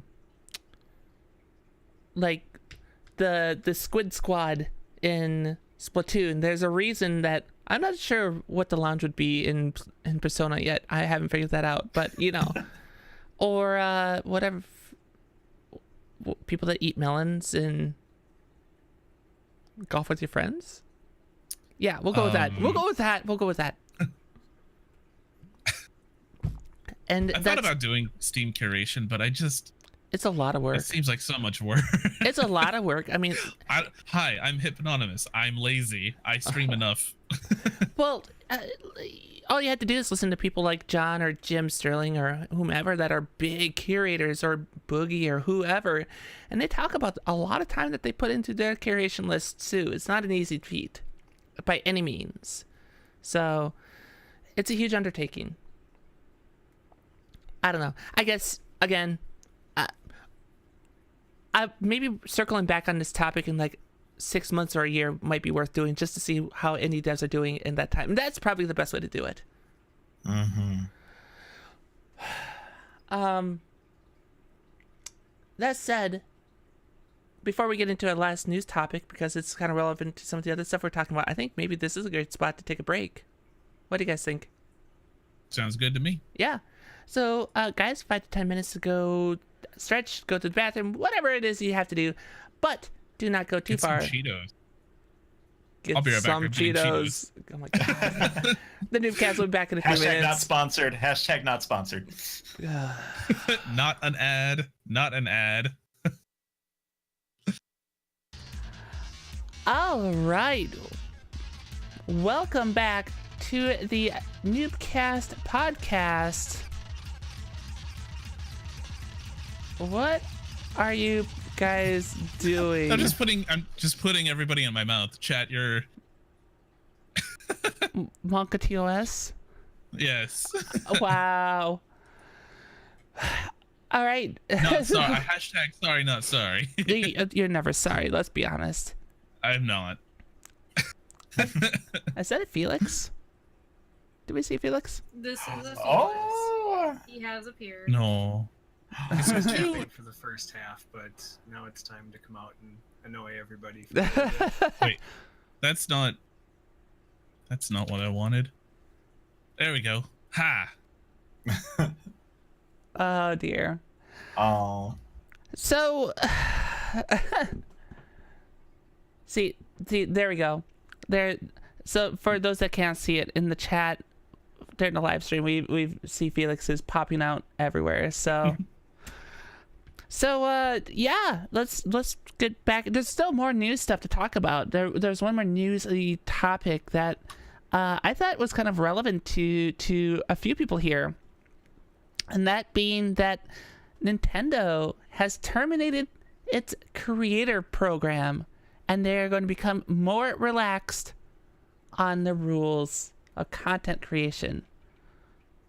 I was a little worried when I first saw this, and that when I had heard that they were terminating the creators program, I'm like, this was their one exception to allow people the generous opportunity to present their stuff. So when I heard that it was gone, I thought for a quick moment that it was just no Nintendo. Let's go dark on everything. Right. Very glad to see that's not the case. I don't know. I mean, as we have two pretty big Nintendo creators here, I'd love to hear your guys' take on this new turn of development and such. Yeah. I think it's great. It's a long time coming because that program was there, but it was pretty bad in terms of like, why does Nintendo need a revenue share with me if I'm just playing one of their video games and offering them free advertising, basically? So overall, I think it's a really positive thing. It's going to be really great for allowing people to post to YouTube without getting their VODs muted or things like that. Because I remember... Or claims on their videos. Because I remember very early on, before we started streaming on Twitch, we were like, let's try out YouTube Live. It was before even YouTube Gaming was around. And we tried it, and we were playing Mario Kart. Wii. Yeah, the original Mario Kart Wii. And I think we had it like just kind of sitting in the background, 0 viewers, nobody watching. And after like 2 minutes, we got an email from YouTube that was like, whoa, stop what you're doing. You're playing copyrighted materials. And it's like we're playing to an empty room for one, and we haven't even been playing, and we basically cannot play this game on YouTube. Wow. Yeah, it was because it was Nintendo stuff, and like even the stuff we did post to YouTube for a while there was mostly just like shiny reactions from Pokemon. Sure. So it didn't really affect us as much because I think we were a part of the creators program at one time, and we were included in it, but none of our stuff was within their criteria because we just mainly did Twitch stuff. So it didn't come up too much, but it was just that one time. It was like, we're gonna shut down your entire channel if you don't stop streaming this right now. And we were like, holy cow. So when we came to Twitch, we were like, is there anything like that here? And people were like, no, Nintendo is pretty lax around here as far as what you do on Twitch and whatnot. Didn't really hear too much about people getting their streams taken down or revenue sharing with Nintendo on that. And it was I don't know, what were you gonna say about the Nintendo on that? I completely lost my line on it. Yeah. But it was just like, there was never really a thing. I was like, well, is Nintendo going to come down the line with that? So when somebody had mentioned in chat, like, hey, did you hear Nintendo, updated their content creation policy? I was like, oh crap, they're coming for Twitch next. And it turned out it was just this, they're canceling the content creators program and making it just lax overall. And it's like, okay, well, that's great. That's the way it should be. Yeah, which I think is the way a lot of companies take their content creation. So I think it's just kind of bringing Nintendo up to speed with what everybody else is already doing. Yeah. No, I talk enough, please. I was gonna say, look, I completely agree with that assessment. Is that it seems like a lot of times Nintendo is playing catch up with some of the policies, especially when it comes to the realms of the interwebs.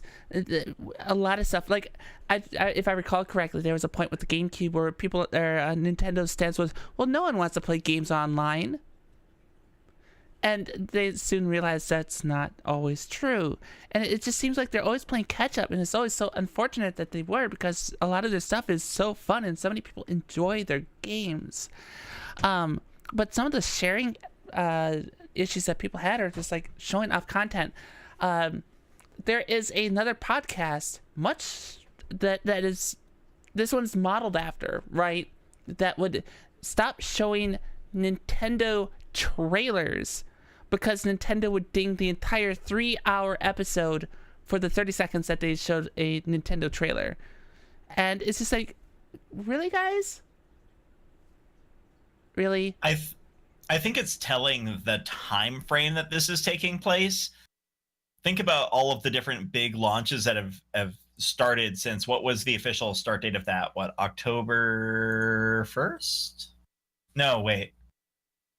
No, that's just now, isn't it? Yeah, that It's was for Smash. Friday. It's for Smash advertising. Yeah, I mean, yeah. we can just, Yep. Smash is coming out on Friday.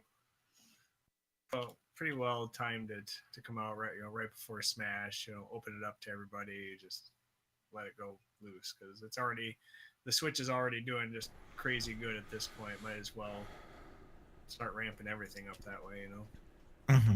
And it's like it does so many more things. Like, I don't know how many more times I went shiny hunting because of you guys. I mean, look, the content creation and what people do certainly help generate advertising for these games. I just wish they would have caught on a lot sooner than having some of these creators dinged for stuff that was created, especially when only a small segment of their creations had Nintendo placement product. Or I can think of, I feel like because of this, there was a lot of times where we didn't post things on YouTube or other platforms just because of the fear of it getting muted. And I think that was a lot of case of why we only did shiny reactions on YouTube, is because what if our whole video we get posted on YouTube is muted? claimed or muted. Claimed. Yep. Yeah, no, and I think that's perfectly fair and it's too bad because, like, who wouldn't want to watch a 12-minute video of Nestor with a mango habanero in his mouth while he's trying to shiny hunt? I think that would be incredibly entertaining. You know? As a spice lord, I feel bad for you. I like spicy stuff, but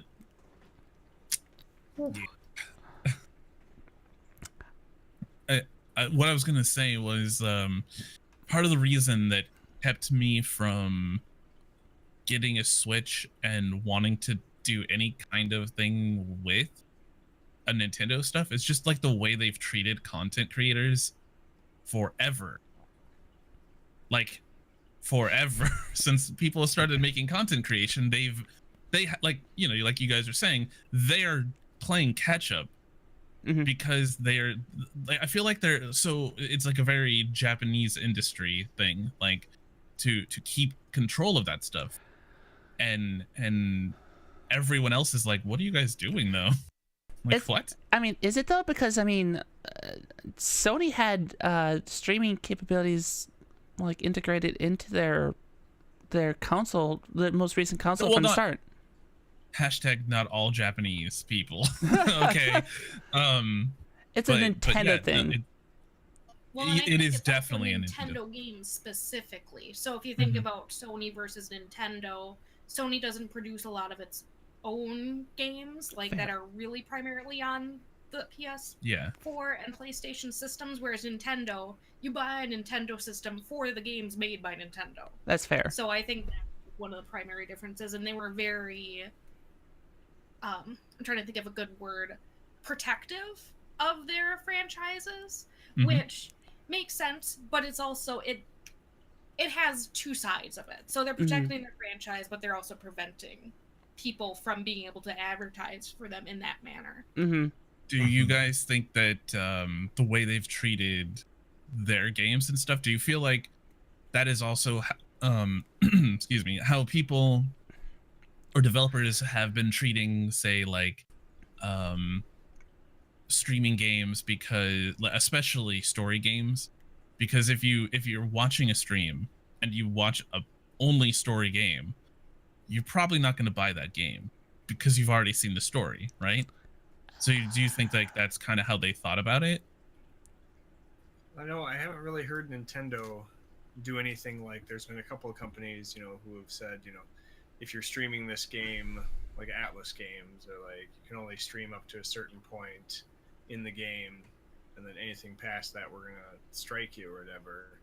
That's had a lot of backlash in the past. I don't think Nintendo's ever really done anything like that in general.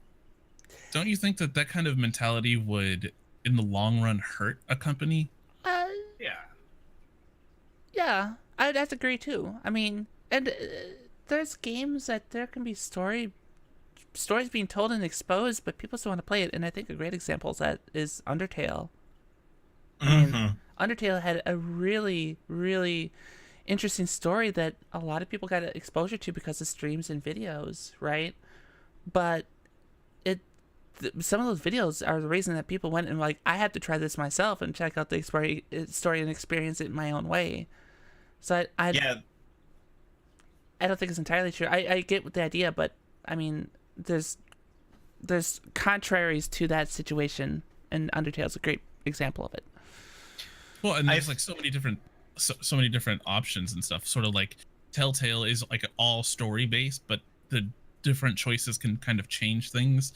Like the overall story is the same, but you get different scenes and stuff. And I'm sorry, Deza, please. That's exactly where I was going to go. I think the biggest thing when it comes down to video games is the playing of them. You can experience somebody else playing a game and have a certain joy in that, but I think it makes you hungry to want to play the game itself, especially if it is a good game. You can see that opportunity that, hey, I would do X, I would do Y, I would do Z instead. I mean, we've seen video games that have specifically played with that. So minor segue here, but I wanted to give it a quick segment. There's a game that was originally done on, I think, Mixer called Death's Door. They just shuttered their game. And basically the concept of it was that the entire chat as a group would decide all of the actions. And that was a very unique situation where like you don't necessarily get the decision that you want, and that's the only way to play the game. One of the big things that they saw that kind of shuttered their doors was that they weren't getting a lot of people who are interested in buying into that experience. And I think it goes to show that playing a game itself, feeling like you're active in an important part of it, and have some individual merit to your interests and your decisions and how you would play it, that's what gets people to buy. And that comes along with watching someone just as well as seeing advertisements about something. Mm-hmm. I think I mean we've had that kind of idea on Twitch where we have the chat integration. However, as somebody who's played Domina a lot, because I love Domina, after a certain point, chat kind of has like a vote fatigue. So you vote and everyone's like super interested, and you get like a lot of people voting at the very beginning, and then it tapers off the longer your stream goes. And for somebody who's a streamer, like primarily, you're going to be streaming 6 to 8 plus hours. Maybe don't stream Domino for 6 to 8 plus hours, but also for the smaller content creators, they have 5 people in chat, 2 of which are actually paying attention or something to that, or everyone's lurking. You have to have an audience to play those games, and if you don't have an audience, then that game isn't for you. So like the core idea for Domina is that it's a good game to play by yourself, and then you add the chat interaction and it becomes a good game with your community if you have one, but it's still a good game at the core. And you see all these games coming out, and not recently, but like about a year ago, we had maybe a little bit longer, we had a lot of games coming out that just was trying to be sold to Twitch streamers because they had chat interaction, but at the core these games were bad. And you see that because you don't see those games, right? You see Domina, you see what's the truck jumpy game, you know the one I'm talking about. Yeah, I know exactly the lasers. I can't remember the name of the game. That one. But that was a good game. Yes. There are very few games that are good that have chat interaction, and I really do believe that those games that are still around at the core are good, right? Mm-hmm. They're good single player, and then you just the chat interaction is on top. It's a cherry on top, or whatever. It's a nice modifier to the game. So for you to create a game specifically designed for people who have chat kind of ruins it, because what about the people who are just looking for a game, right? Those people aren't going to get a game from your game, and the people who are small content creators are not going to have fun with it because they only have those 5 people in chat who are lurking and not talking and playing and interacting. Yep. And I think that's why Dead Cells was just so good. It's like Dead Cells in itself was an awesome, super fun game. Was out in beta for a while. A lot of people had a chance to play it and really hype it up a lot. And then they came out later with the final version, which had like Twitch chat interaction and all that kind of stuff. I didn't know that. Made the game even more popular because then people are like, oh, I'm going to play this with my chat again. And it's kind of like yeah, I haven't played that game since it came out. Just being all up at once. This is literally me learning that Dead Cells has chat interaction. I didn't know that either. I've actually never played it with chat interaction. So like I said, I played it a year ago or whatever when it came out, and it was really fun. But it was also single player, and chat kind of would die out, and they would just be lurking because there's so much action, so much intensity. And I've noticed that like if you have too much action and intensity, that's only for like big streamers who never pay attention to your chat, right? Or if you have like fishing in Red Dead, chat also dies because it's so boring. but the hunting in Red Dead. Anyway, let's go. Let's not talk about Red Dead.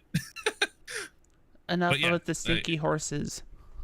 Yes, apparently Michelle doesn't like stinky horses. So. Nope, I do not.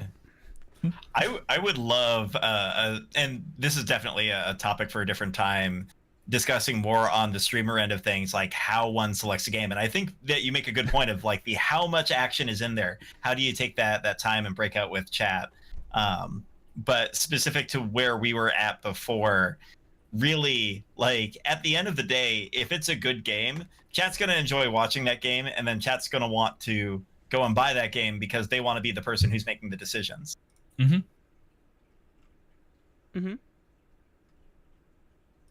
So I think Nintendo taking this time to reconsider their perspective will help them out definitely in the long run.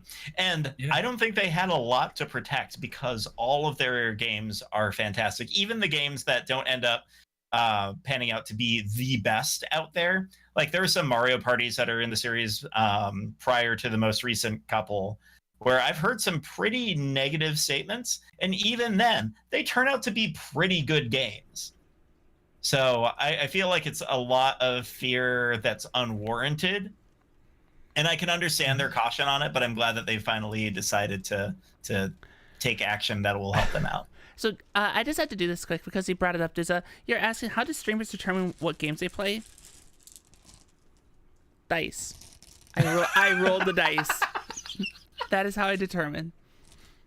So what number do you have to roll for bad rats? And 0. When can I get access to your dice? It's 0. 0 is when I play bad rats. Oh, so that means you're the next stream. For the record, there are no zeros on dice, which is why that's... Yeah. No. So next stream... Next stream's Guild Wars, no. So... Yeah, no. Nintendo creation. You know what other game probably benefits quite a bit from that change in content creation?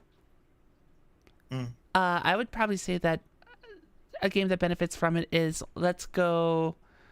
or Pokemon Let's Go Eevee or Let's Go Pikachu.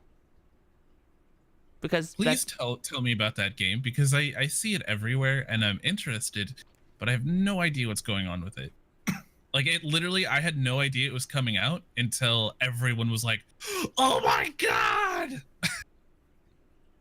Yeah, it's kind of crazy. It's been, consistently pretty high on Twitch. There's a lot of people that are going back to it because it really is like a remake of the original Yellow game, which a lot of people are familiar with. It has mechanics that in the game that are similar to the recent Pokemon Go game, which everybody's playing on their mobile.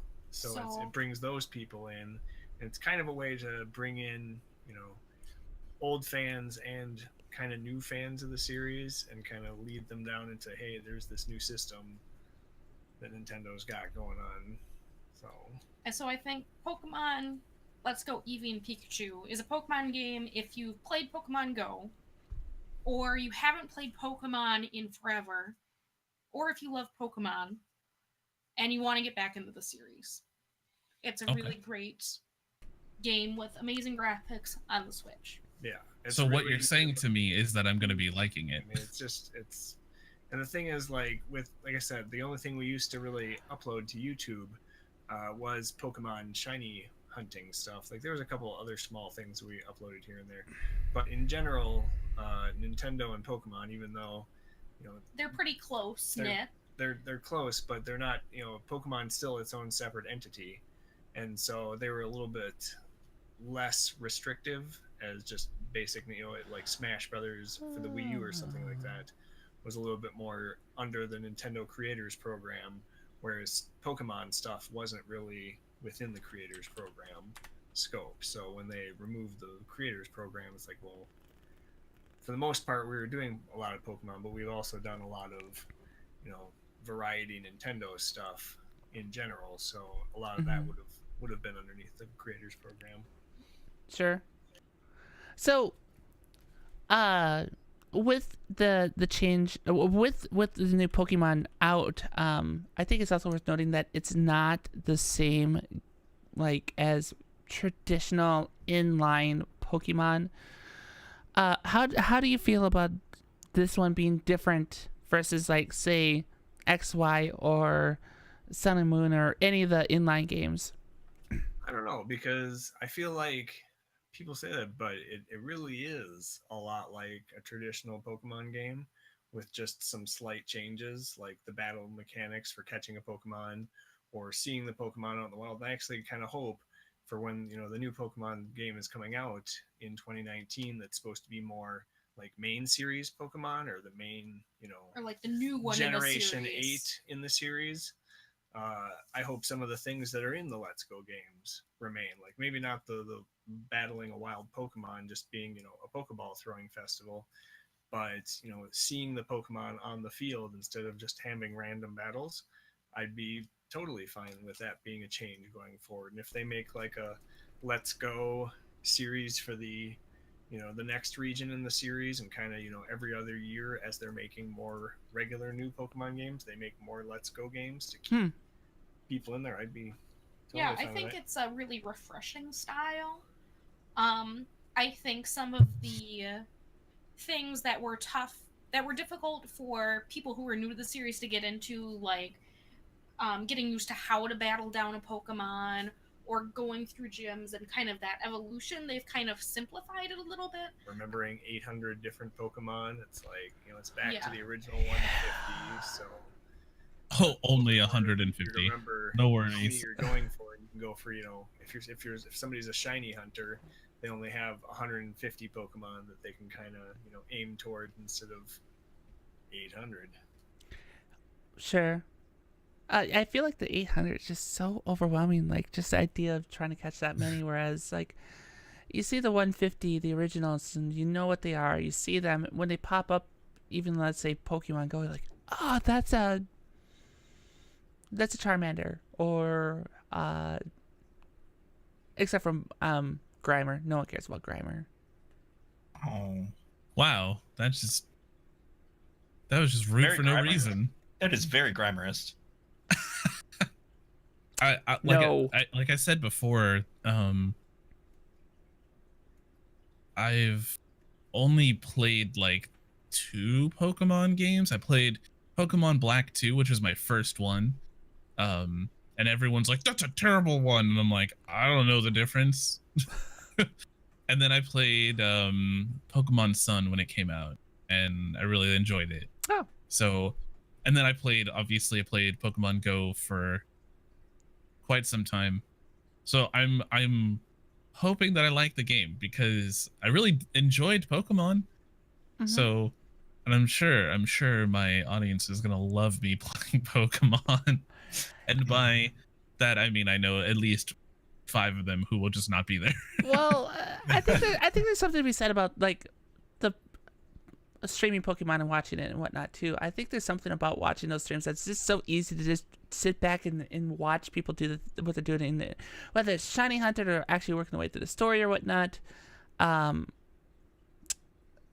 There's a couple of different Pokemon streamers that I know. I mean, besides these 2, that I'll just, while they're streaming it, I can just chill in there. I'm like, this is such an easy stream to hang out in that I will also start my shiny hunting. So I guess I'm curious about how that also plays into with Let's Go, and how that, if that same vibe is still there, versus. Have you noticed anything with the people that are in your streams in that regard? I mean, we haven't done too much shiny hunting in the Let's Go games yet, just because I kind of want to get a shiny charm and first and kind of set myself up for it, because I agree with you, is like a good shiny hunting stream is one that you can just kind of go into, everybody's just kind of chatting with each other, chilling, chillaxing, talking about whatever is going on, and then holy crap, there's a shiny, everybody let's go crazy because there's a shiny on screen. So with this game, I mean, it kind of seems like the method behind shiny hunting is kind of similar, and there's even been people who literally get themselves set up to a 31 chain and then just stand there and wait for stuff to, and then you really do it, because if there's no gameplay, people are going to be like, well, this is boring. But on the other hand, if you're doing like a playthrough of the game, if you're not, somebody who is going to be worried about being a shiny hunter in the game, you just want to stream the game to your audience, it's maybe even a better thing for it to be, closer to the holidays or later on down the line, because right now everybody's coming in and playing it. All the big streamers are coming in and playing it right now. Yeah.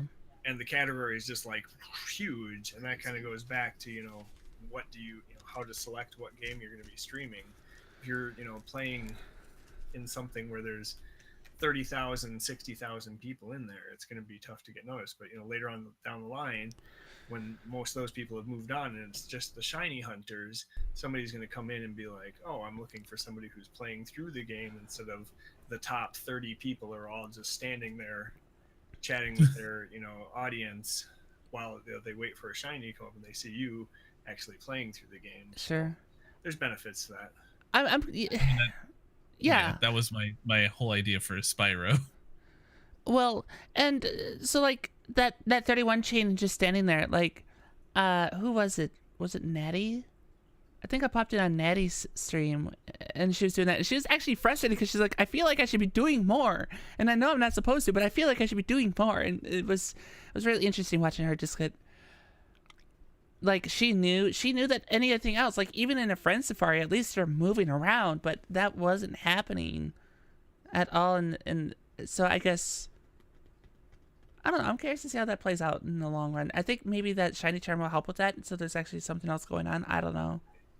And also, a lot of the 3DS shiny hunters, I had a lot of people who had multiple 3DS systems, which, at $500 a pop, they were like, that wasn't viable for everybody. But, there's a lot of people now who are going to be doing shiny hunting with just one screen, or they're going to have to drop, $500 on another Switch and capture card to do a 2 capture card setup that way. And that's a little bit less viable than just using USB for two 3DSs. So I'm curious how shiny hunting, there's probably gonna be a lot of people that are gonna start shiny hunting again more when the new games come out, the 20 or the Gen 8 games. But I mean, there's still 150 shiny Pokemon to find in the game, or roughly around there. So there's still plenty of time. But I don't know how, I think there's going to be a lot of people who are probably going to be streaming the Let's Go games in addition to having their old 3DSs on the screen as well. So they'll have like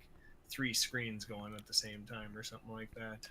So do you think there'll be like a crossover of like different Pokemon games going on all at once, trying to do that shiny hunt? Like it'll be Let's Go and say Alpha Sapphire or a Mega Ruby or something like that. Do you think that's what's going to happen? That seems to be the way a lot of the Pokemon community handles the Pokemon directory. Whatever the most recent game in the series is, a lot of people just gravitate towards that, even if they're playing an older game in the series. I haven't seen it too much with this one. They're, like I said, they're mostly doing the Switch screen and then have their 3DSs hooked up via USB and capturing those as well. So they're like shiny hunting in Let's Go and shiny hunting in Ultra Sun and Moon at the same time, but they're broadcasting in the Let's Go category. I see. I can see that being kind of annoying for people. How do you mean? We see it. Well, thankfully Twitch has done stuff for retro gaming and stuff like that. but we did see people streaming games in different categories, and like kind of most of the time it was like either accidental because Twitch doesn't freaking update. Tell me I about don't know it. if you guys had this issue, but Twitch doesn't update your game and stuff sometimes, even when you click like Update. 6 times update. Yep. But I mean, there were definitely instances of people streaming in the wrong categories on purpose to take advantage of whatever. So do you see it as like kind of, I mean, I guess you're generally a larger channel than like say some affiliate or whatever who doesn't have a lot of people, but would you say that that would be kind of annoying to have like somebody playing a completely different game but also have Let's Go up? I don't think so, not for Pokemon, just because of how the Pokemon community kind of functions. Since it's pretty, like, the series is pretty general. If you like one Pokemon game, you're probably going to like another one. So it's not too far off Like in terms of that, and it keeps the community together. So it keeps everybody who's interested in Pokemon together. But I do understand it can be kind of confusing because I know we have encountered that too. Like if somebody was sitting there playing Smash as their primary screen, and then they had like a little tiny Pokemon screen, and they were, shiny hunting on that just to like be able to put themselves in the Pokemon directory, I think that would be pretty irritating. But if it's just somebody who's like shiny hunting in Pokemon Crystal and they're sitting there soft resetting on, a Celebi or something like that in one of the older games, back when it was all on the 3DS, I didn't see it as that much of a deal. Now that it's with the Let's Go games and everything, I don't know. Like I said, I haven't seen too many, but that's because there's like literally thousands of people right now, and the Pokemon directory has always kind of been an inaccessible directory for a lot of people with the hardware barrier. That a lot of people, weren't willing to send in their 3DSs to get modded or pay $500 for a 3DS capture card. So now it's a lot cheaper, and the barrier for entry is a lot lower. I just don't, I don't know. I don't think people will be doing it, but like I said, I haven't looked at the directory too much to see if people are. But from what I've seen so far, people that are shiny hunting in 3DS games like the Let's Go or the Sun and Moon games are staying in that directory still for the meantime. So we'll see it. I think the only people who are crossing it over are people that are doing both. And I think if it's 2 Pokemon games, it's fine. Yeah, I think that's acceptable. Sure. It's just in other categories you don't really see that too often, but I definitely understand it in a Pokemon game. Like I definitely get that. Yep. But if you were playing like, I don't know, just any other game in another category, it's like, what are you doing? Right. Well, and how often do you get to do something in the same category like that? I mean, I've definitely not been playing Persona 4 with Persona 5. Like that would not flow right. Yeah. Most games that have a series like that wouldn't flow right. Like Pokemon's a weird exception. Yeah. I definitely like, I've never really thought about it until like just now, but like that it makes a lot of sense. Mm-hmm. There's definitely people that disagreed with it. Like a lot of people in the directory. I can see that too. Streaming would come and be like, "Hey, this isn't Ultra Sun and Moon." And be like, "Yeah, dude. Well, I'm shiny hunting in X and Y." And nobody's in the X and Y directory. So if you want to, and that's, I think the thing is like, it was mostly shiny hunters. Like there were some people who would do like playthroughs, but a lot of people that would do like speed runs of Pokemon games would do them in their actual, somebody speed running, Leaf Green or Fire Red would stream in the Leaf Green and Fire Red category and not the one. So I think it really was limited more to shiny hunters for the most part, or like Nuzlocke. I mean, it kind of went all over the place, but I think that's just because the Pokemon community is a weird, fun exception. And I think one thing that I think is really interesting, kind of piggyback off this idea, on Mixer, the Pokemon games in the categories, I'm not sure if this is the case with the Let's Go games, but for Ultra Sun and Moon, they had a Pokemon Ultra Sun. Oh, yeah. And then also a category for Pokemon Ultra Moon. So you had people who were playing the same game, but, the flip side of it, in 2 separate categories, which really divided down the Pokemon category. Yeah. Mm-hmm. Huh. I don't know how I feel about that. Because on one hand, like they are kind of different, but on the other hand, they are the same game. And you should keep your community together, but also if you have so many people in one category like Twitch, if you're a small channel and you're playing a very popular game, you're never going to be seen. No one's ever going to see you. If you have 5, 10, 30, even 100 in some cases, even if you have 100 viewers, no one's going to see you when you're playing a really popular game that just came out. Like, I guarantee you, Just Cause 4, good luck if you're anybody who doesn't have over 1,000 views. Good luck. Yeah. Yeah. Yeah.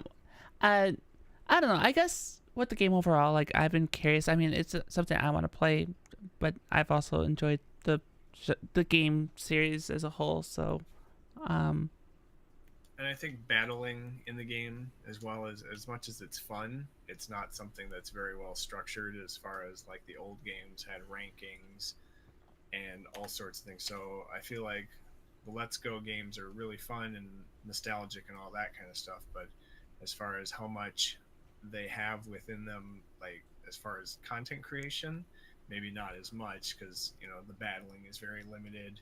The shiny hunting is limited to either soft resetting 3 legendaries or doing this method where you can literally just stand there and shinies will appear. It doesn't have too much plus with Smash coming up in 5 days basically, it's like, looking pretty good for Smash here. Sure. Yeah, it does. Oh, it doesn't have a lot of longevity in terms of the competition that's normally in the Pokemon game. So there's going to be no VGC for Let's Go Eevee and Let's Go Pikachu, which I'm sure is going to be in the next game, but it's going to be a little bit to get there. Sure.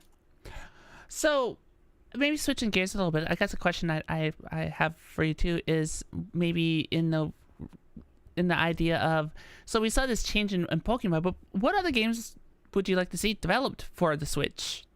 Like, what would you want to play that isn't on Switch that you like to play there, or just it's maybe under development now? What would you like to see there?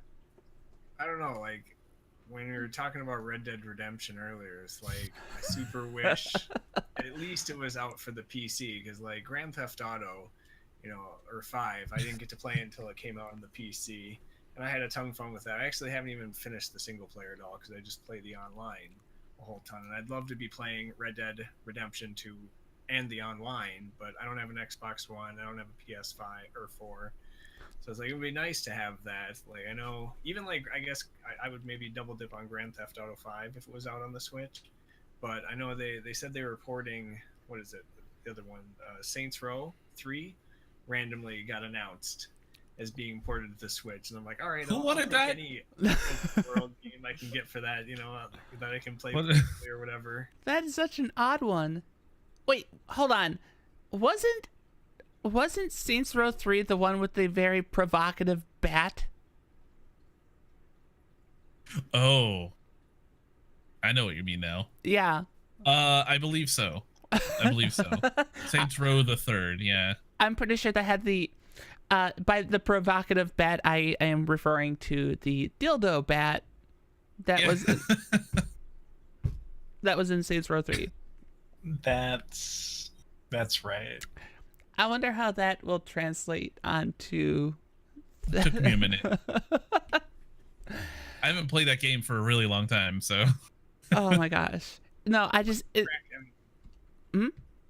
Crackdown 3, I know, just got announced for the Xbox One. I know that's primarily Microsoft only, so I wouldn't even expect that to go to the Switch in the first place. But I had a lot of fun with the first Crackdown on 360 when that came out, so that would be another one that, just like it's any open world game. Like, I think the only open world game that's really on the Switch right now is Lego City Undercover. Well, I'm sure it's a great game. There's so much time. I mean, there's Breath of the Wild, but that, like, I guess Breath of the Wild is pretty that's open world and it. everything, but like I'm tired of like I love the fantasy setting and like World of Warcraft and all that kind of stuff, and even Diablo is kind of a fantasy thing. Like, I want some futuristic games. I want like Shadowrun, Cyberpunk, Like Oh, something like that Cyberpunk, for, yeah. platform would be like wonderful. And, like there's nothing I can really think of. There's a couple like indie games that in that category, but some of them aren't even out yet. So Yeah, we've got the next No More Heroes coming out in January. yep, That might fulfill that need. What about Just Cause? How would that look on the Switch, do you suppose?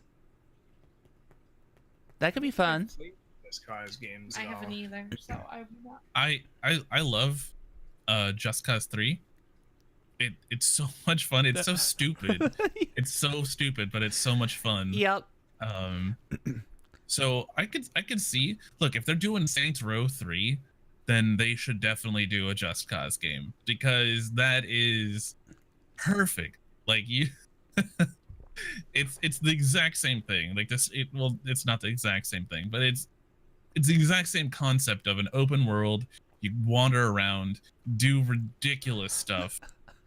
Yes, you do. Yes, you do. There's so many things that have been ridiculous that I've done on the PC versions of Just Cause. I think it'd be a lot of fun to do that on Switch. And with that particular game, it would be nice to not feel like I'm leashed to my PC if I really wanted to do something obscure, like thread a bridge a suspension cable with a helicopter, because I've done that before, or other weird stuff. I don't know. I think that'd be a lot of fun to see on Switch. What other games though? Like anything else that really sticks out is like that would be really cool to have on a Switch. Fallout, please. Yeah. We have Fallout Shelter on the Switch, but I don't think that really qualifies. No, it's great to not quite. have No. on your Switch, so you can play it whenever. But I would really like an actual Fallout game. That would be great. Yeah. Mm-hmm. That would be a really good game to have with the controls of the Switch, especially. You can see a lot of fun like the gyro exploring. aiming. Yeah. Yeah. Yep. That's like the thing that was really good about Warframe, and because they had what was it? Doom came out for the Switch a while back, and when it launched, it didn't have the gyro aiming at all, and it was all right. I played through about half the game because I'd never played Doom on the PC. I mean, I played Doom, real Doom, but like the new 2018 Doom and all that, I hadn't played yet. And so getting around to it on the Switch, I was like, oh god, I'm a mouse and keyboard person for the most part if I am playing a shooter. So playing it on sticks, even though I've played plenty of Halo, was like, ugh. And then Panic Button, who's the developers of the Switch version, added in gyro aiming later on. And I was like, holy cow, now it's like Splatoon, and I'm flying around shooting people playing Splatoon, except everybody's ink is red. And so Panic Button also did the Warframe port that just came out recently, and that has gyro aiming like from the get-go, and I'm like, oh heck yeah, this is great too. I'm a space ninja flying around with my gyro aiming, and it's great. And I can do it in bed, or I can do it on the toilet technically, as long as you put down your Switch before you wipe and wash your hands. So it's like really convenient. I basically want everything on the Switch, and like we were saying before, in indies, there's so many indies that are coming out on the Switch that are really good too, and it's like I finally have time to play all these indies that I have on Steam that I never have time for, because I can just like pull my Switch out of the dock and play it anywhere. So Nestor, don't make me call you Jordan. what?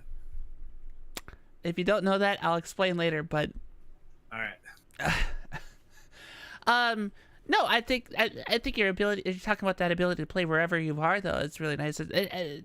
With some of these games that really, I feel like whether it's PC or other consoles, you're always so tied to it, and the option, like another great game, like, or franchise would be like the Dragon Age franchise.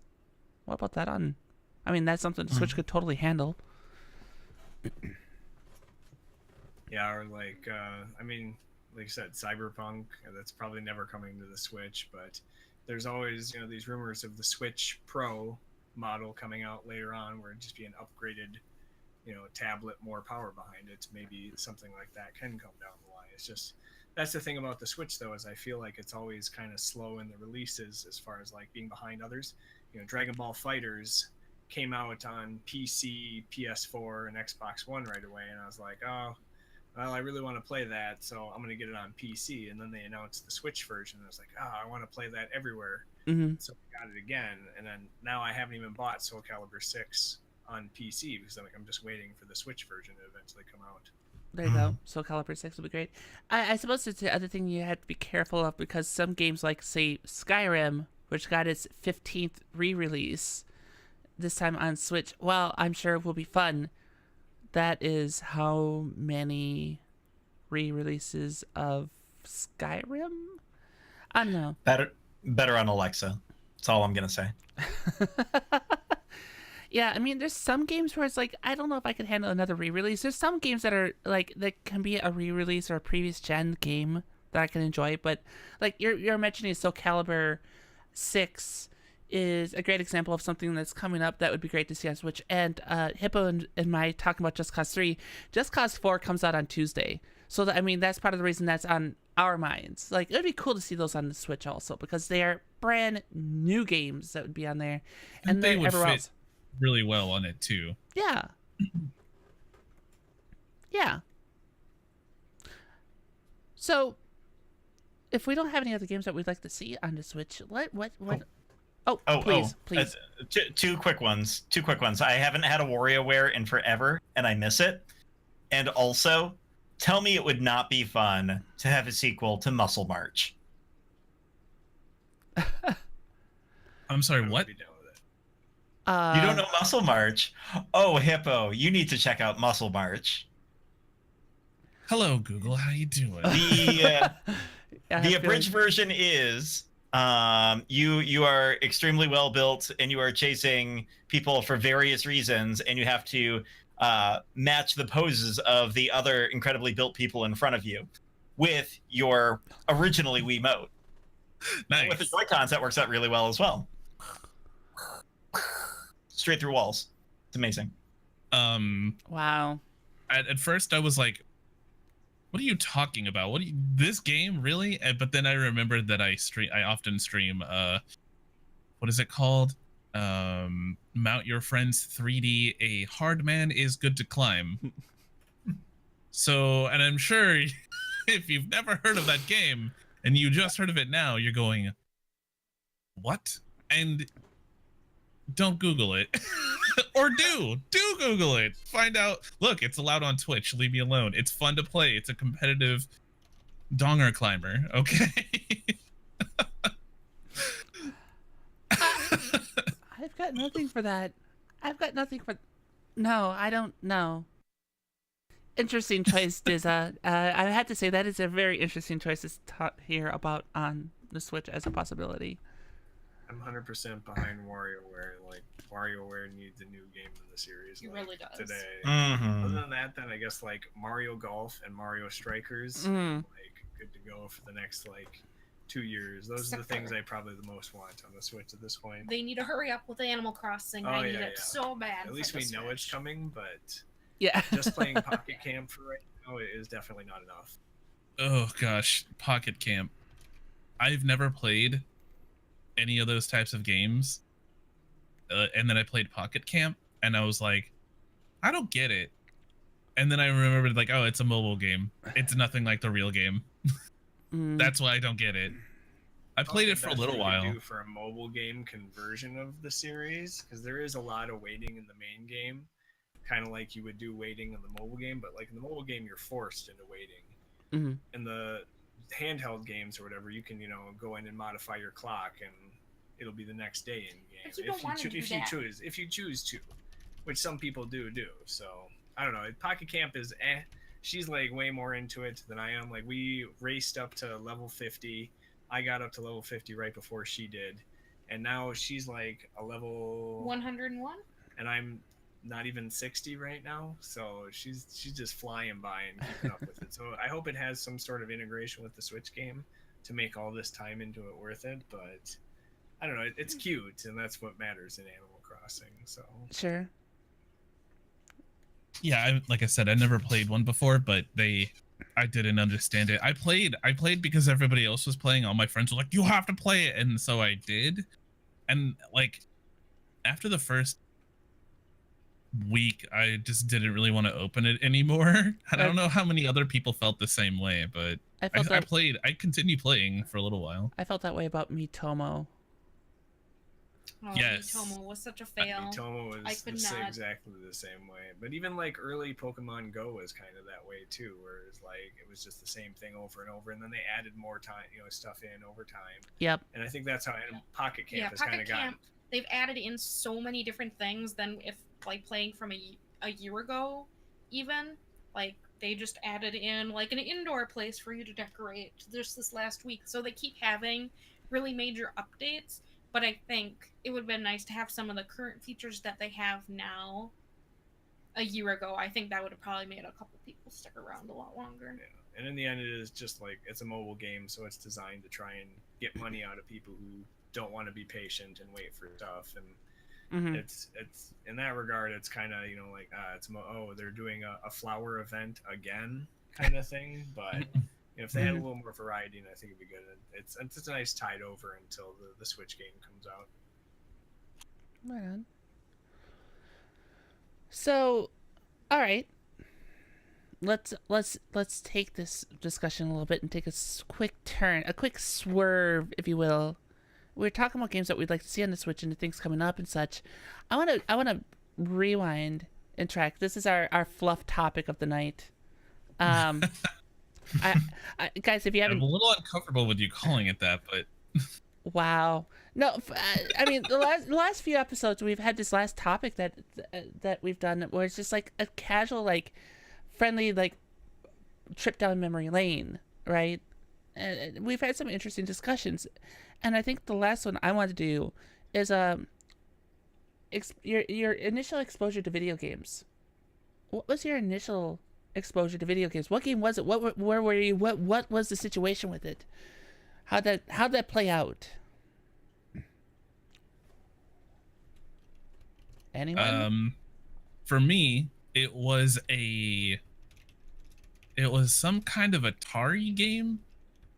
I don't know which one. It was a Star Wars Atari game that my dad had got.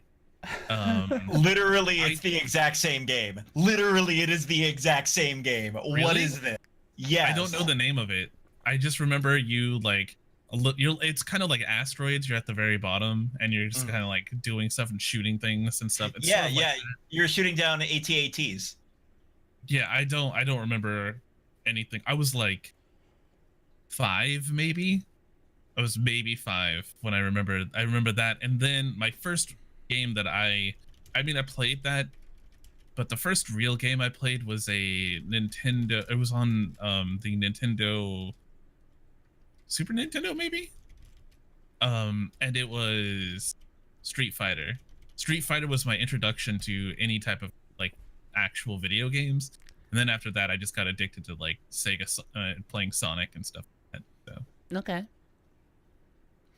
So we have two people. That was Star Wars on the Atari. I'm assuming it's the Atari 2600. I don't remember which Atari. It looked like it had wood paneling. I remember that. That's the 2600. Okay. Yep. Well, okay. So that was Hippos. So Dizza, what yours was that too? How'd that happen? What? So going way through into the memories, I remember playing that on a black and white television that was on a dresser. And as you can imagine, this must have been like 3 or 4-year-old me. Not an easy place to actually go and play a game, but somehow I was perfectly fine with it. Mm-hmm. I also distinctly remember when we got the NES, and there were a couple of games on there that I was absolutely obsessed with as a little kid. Super Mario Brothers 3 definitely is top of the list, but there was another one called Pinbot. Okay. And a couple of good pinball games. Like we had the original, I think it was just called Pinball on the Nintendo Entertainment System. And I would go between that and Pinbot quite a bit. My mom, I think, had a friend at her work who had a whole bunch of games. And we never really had a ton of games for the Nintendo in our house, but we would swap periodically between them. I think I'll leave it on the last part here because I can go through all of those games. But I think it's more interesting to know what game I didn't play because I was too scared to play it. Because I read the description on the box and I think a little bit of the play material, and I thought, whoa, this is not something I can handle. And it was the original Metroid. Ooh, Wow. there you go. Okay. 4-year-old me was terrified of Metroid. It kind of was creepy. Like, it was pretty creepy, actually. Yeah, dumped into space with no map or anything. You just kind of have to. And fumble your aliens way and around. stuff. Yeah. Aliens literally sucking the energy out of you? No, absolutely not. Does make me wonder where I got that knowledge. Now I'm not sure if there was like a pamphlet or maybe like I read a Nintendo Power magazine or something. Back I when mean, that the was done. backgrounds were really creepy too. Like, I'm Oh, looking yeah. at the artwork right now, and the giant Metroid itself is like creepy, and yeah, I mean, it I could see it creeping out of 4-year-old anyone. Yeah. Oh, I guess, what about you, Nestor? I guess earliest memory I can probably think of would be going to a bar in Minneapolis called Jimmy's with my dad because he had some business there. And we went to the bar and he's like, hey, go back and play on that machine there. And it happened to be a Super Mario Brothers machine. And I was like, holy cow, this is amazing. I need this for at home. And my dad's like, you know, there is a thing that you can get for at home. It's called a Nintendo. And I was like, holy cow, I have to have this Nintendo thing. And so that's where I kind of got started. And before I got my Nintendo, I kept being like, Dad, can we go back to the bar, please? And he's like, that's a weird request for a kid, but sure, let's go back to the bar and play the Super Mario Brothers. So I played a lot of Super Mario Brothers at the arcade in the bar, and then finally got my NES. And then I went over to my cousin's house, and they had Atari 2600, and I was like, oh my god, this looks terrible. What are you playing? Do you see this Nintendo thing that I have? And that kind of was where I started my first console war and that kind of stuff. Starting young, I see. Nice. What about you, Natasha? What was your first game and exposure So such? I remember pretty distinctly going over to the neighbor's house, and they had a NES, and I remember playing Super Mario Bros. Like where we'd switch off, play 2-player. I would constantly die, so I knew pretty early on that I was pretty bad at platformers. But that may be my first memory of video feel games. you. But I think the most impactful for me was playing the first Tomb Raider game. That was like, I think the first time that I was like, holy crap, this is so cool. And I just remember spending hours upon hours playing the first Tomb Raider. Right on. I suppose I get to do this too, right? Mm-hmm. Okay. Do you got the 2600 beat? 26. So it's twofold, right? My first exposure to a game is I was five, and we went to my cousin. We went on like in-state vacation. We went up to visit my aunt and uncle and my cousins, and you know, they're out on the farm. It's like, I don't want to do anything out on a farm. What is this?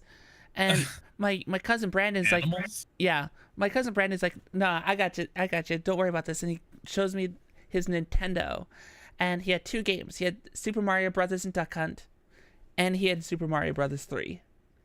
So Super Mario Bros was definitely where I was at. I'm like, oh my god, this is so much fun. I got to play a lot more of this. And of course, after we left, I'm like, I need this. I need some, and that was fun. Can I have anything like that? And my parents had a Coleco up in the attic, so I got to play on a Coleco for a while. So I had Donkey Kong on Coleco, and I had Mousetrap, which was a Pac-Man clone, and I got to play that for a long time. And it was the TV on top of a dresser, so I totally didn't know what that's like until we got a it was like the following Christmas we got our Nintendo. We got that, and this is where gaming made a huge impact for me. Is one of the after Mario Bros. Games were added to our game collection, the following game that really did it for me was Final Fantasy. That was our 4th game, and I played a ton of Final Fantasy. And so when people ask, like, what's your favorite Final Fantasy, I always say the original, because I've been playing the original for a lot of years. And that will always stick out to me, going through that for the first time, like just being dropped down in the middle of a map and you have to go into town. You don't even know what you're doing. You're like, what am I supposed to do? I don't know. And this that exploration and such, and how the world just continued to open was amazing. Those are some of my early gamers. So I just Googled it, and I definitely played a ColecoVision as well, a Star Wars game, because I remember the lines for the TIE fighters and stuff. Oh, I definitely remember that. Okay, like there was ColecoVision, and then there was the Coleco, which was kind of like an Atari 2600 ripoff, for lack of better terms, and that's the one I got to play on. Of course, the other game I got to try on that particular Coleco, because a neighbor had it, was and I didn't realize the scope and how intense this was until now, but I got to play the original E.T. Wait, what? Yeah, I've got experience playing E.T. because my neighbor had it. And I remember being so confused and so frustrated because it made no sense. And then, of course, older me looks at the documentaries and the infamy of E.T. It was like, oh, I remember playing this as a kid. Oh my god, I played the most infamous game ever. That's okay. That's pretty legit. I'm looking at pictures of it, and how did you figure out what was even happening? I didn't. I didn't. Welcome to why it was so bad. If we ever think that a branded game is bad, yep, at least it's never E.T. Bad. Or Superman 64. I don't know. Yeah, Superman 64 was pretty atrocious. That is fair. So, well, it was fun. It was fun to hear some of these stories in the trips down memory lane. I enjoyed that. So thank you for that. And I think that's about where we want to call it a stream. But before we go, we get to be shills and we get to shout out our streams and what we do and what we got coming up on our channels. With that said, why don't we start with our guests this week, Nestor and Natasha of N-Squared. What do you guys got coming up on your channel in the near future? Pretty much Smash starting up on this upcoming Friday. We've got, we're kind of trying to shift our focus more back towards the duo stream of the two of us together. So a lot of N-Squared stuff, Nestor and Natasha playing Nindies or playing Smash or whatever. But I think Smash is a big one. Indies in general, and yeah, we normally do a Nindies night, one night a week, normally on Thursdays, where we just play a bunch of Nindy games that have come out on the Switch. Yeah, and we're even thinking like somehow implementing Warframe, like Warframe and Wednesday both start with W, so why not play some of that? And that's been like something that we actually are having fun playing together, and that we can still kind of play together like we used to play Splatoon split screen. So that's been kind of our thing. Right on.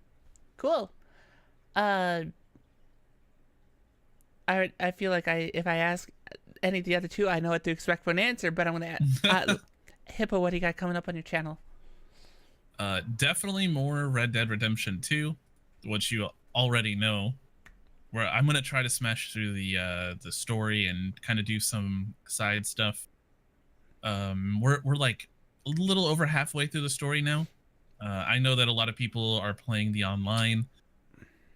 Maybe we'll play some online. I don't know. And then I would like to go back and play some Sims 4, get famous. It would be pretty nice to continue getting evil vampire Bob Ross, the Black Widower. He's only made money from killing his wives. To get him famous. So, and then on Friday we're gonna do more Terraria because it was such a hit last week that everyone really enjoyed themselves. It streamed really well. Everyone just had a great time. So we're gonna play some more Terraria, and I promise that I will learn how to play the game and not have everyone carry me. I mean, you guys are still gonna carry me, but I'll go ahead and learn how to play a little bit. And then you can find me right here, Hip Anonymous on the Twitches. Thank you. Or o.wtf is my website, so it's pretty hard to forget that. I mean, I even have an emote that's all about that. There you go. Nice. So yeah, that's it. Cool. Dizza, what do you got coming up on the channel? The end. The end. It's literally been 2 weeks. It's been 2 weeks, sir. You've been saying it's the end for 2 weeks. Well, yeah. Have you seen how long this game is? It is still the end. But it doesn't get more epic. It doesn't get any more epic. So, yeah. Am I hearing some weird background music here? Or is that's just me? Okay. That's just you. That's weird. Okay. Do we need to call somebody? You okay, buddy? I might need help. Help. Stay with us after the show. But yes, after we've actually got everything worked out with Persona, it will be Parasite Eve that we play. Oh because, my god. Because you have to. It's the holiday season, and nothing gets you quite in the spirit like going to an opera house in New York City in 1997. Oh, reminds me of Siphon Filter. Ooh. But super excited for it. Definitely going to be a good time. I know the end of Persona 5 actual last stream question mark will be tomorrow, and we'll see how the rest of the week rolls. But you can find me on Twitch at DizzaG. Cool. All right, and coming up on my channel, Tuesday, of course, is Guild Wars Tuesday, so it'll be myself and most likely Hippo joining in, where we do world bosses. I will be there. We do world bosses. We tell you what not to do. That means stay dead at world bosses. What not to do? Yeah, because that gives me every single time. Don't stay dead at world bosses. No, we do that. We chat a little bit more. It's almost like a mini podcast because it's a lot more of this and banter and stuff. So if you want to hear some of those rants and just hang out and watch us kill bosses, it's great. Wednesday is still to be determined, although I've been enjoying a lot of House Flippers, so there's a good chance I might be doing that on Wednesday again. We'll see. I'm sad I essentially beat Flipper. There's an end? I mean, there's an end to all the little odd jobs you can do and make money, and then you have to go buy a house and then flip it. And I don't really enjoy the flipping of the houses so much as I enjoy just doing the little odd jobs that people want you to do. Fair. Well, I enjoy all of it, so I guess there's a good chance for that on Wednesday, but we will see. And that's about it for my channel. Of course, follows are appreciated for all these fine folks. Make sure to check them out on their channels. There's a good chance that you'll be seeing us hanging out in the post-show Discord, where we tend to just hang out and spend a little more time after the show, so feel free to drop in there. The command for that, or there should have been a link for that in the chat that popped up. That's the Newbcast Discord. Join us there. Yeah, we can talk about all of the other old video games that we remember playing as kids. It'll be a great time. It absolutely will. Yep. I suppose that being said, I just want to double check to make sure we can get that. I don't see the command for it. Oh well. That said, then I was gonna drop it again, but apparently we don't know our commands. I don't know my commands. I don't even know the command. I don't. It's your bot, not mine.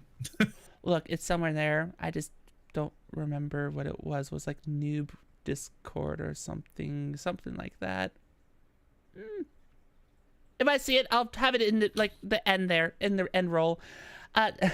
For Nestor, Natasha, FN Squared, for Hip Anonymous and Digi, my name's been Miss Michelle Jean. This has been the Newbcast Podcast. Thank you so much for watching, and we'll catch you guys next time. See you later. Bye. Thanks. Bye-bye.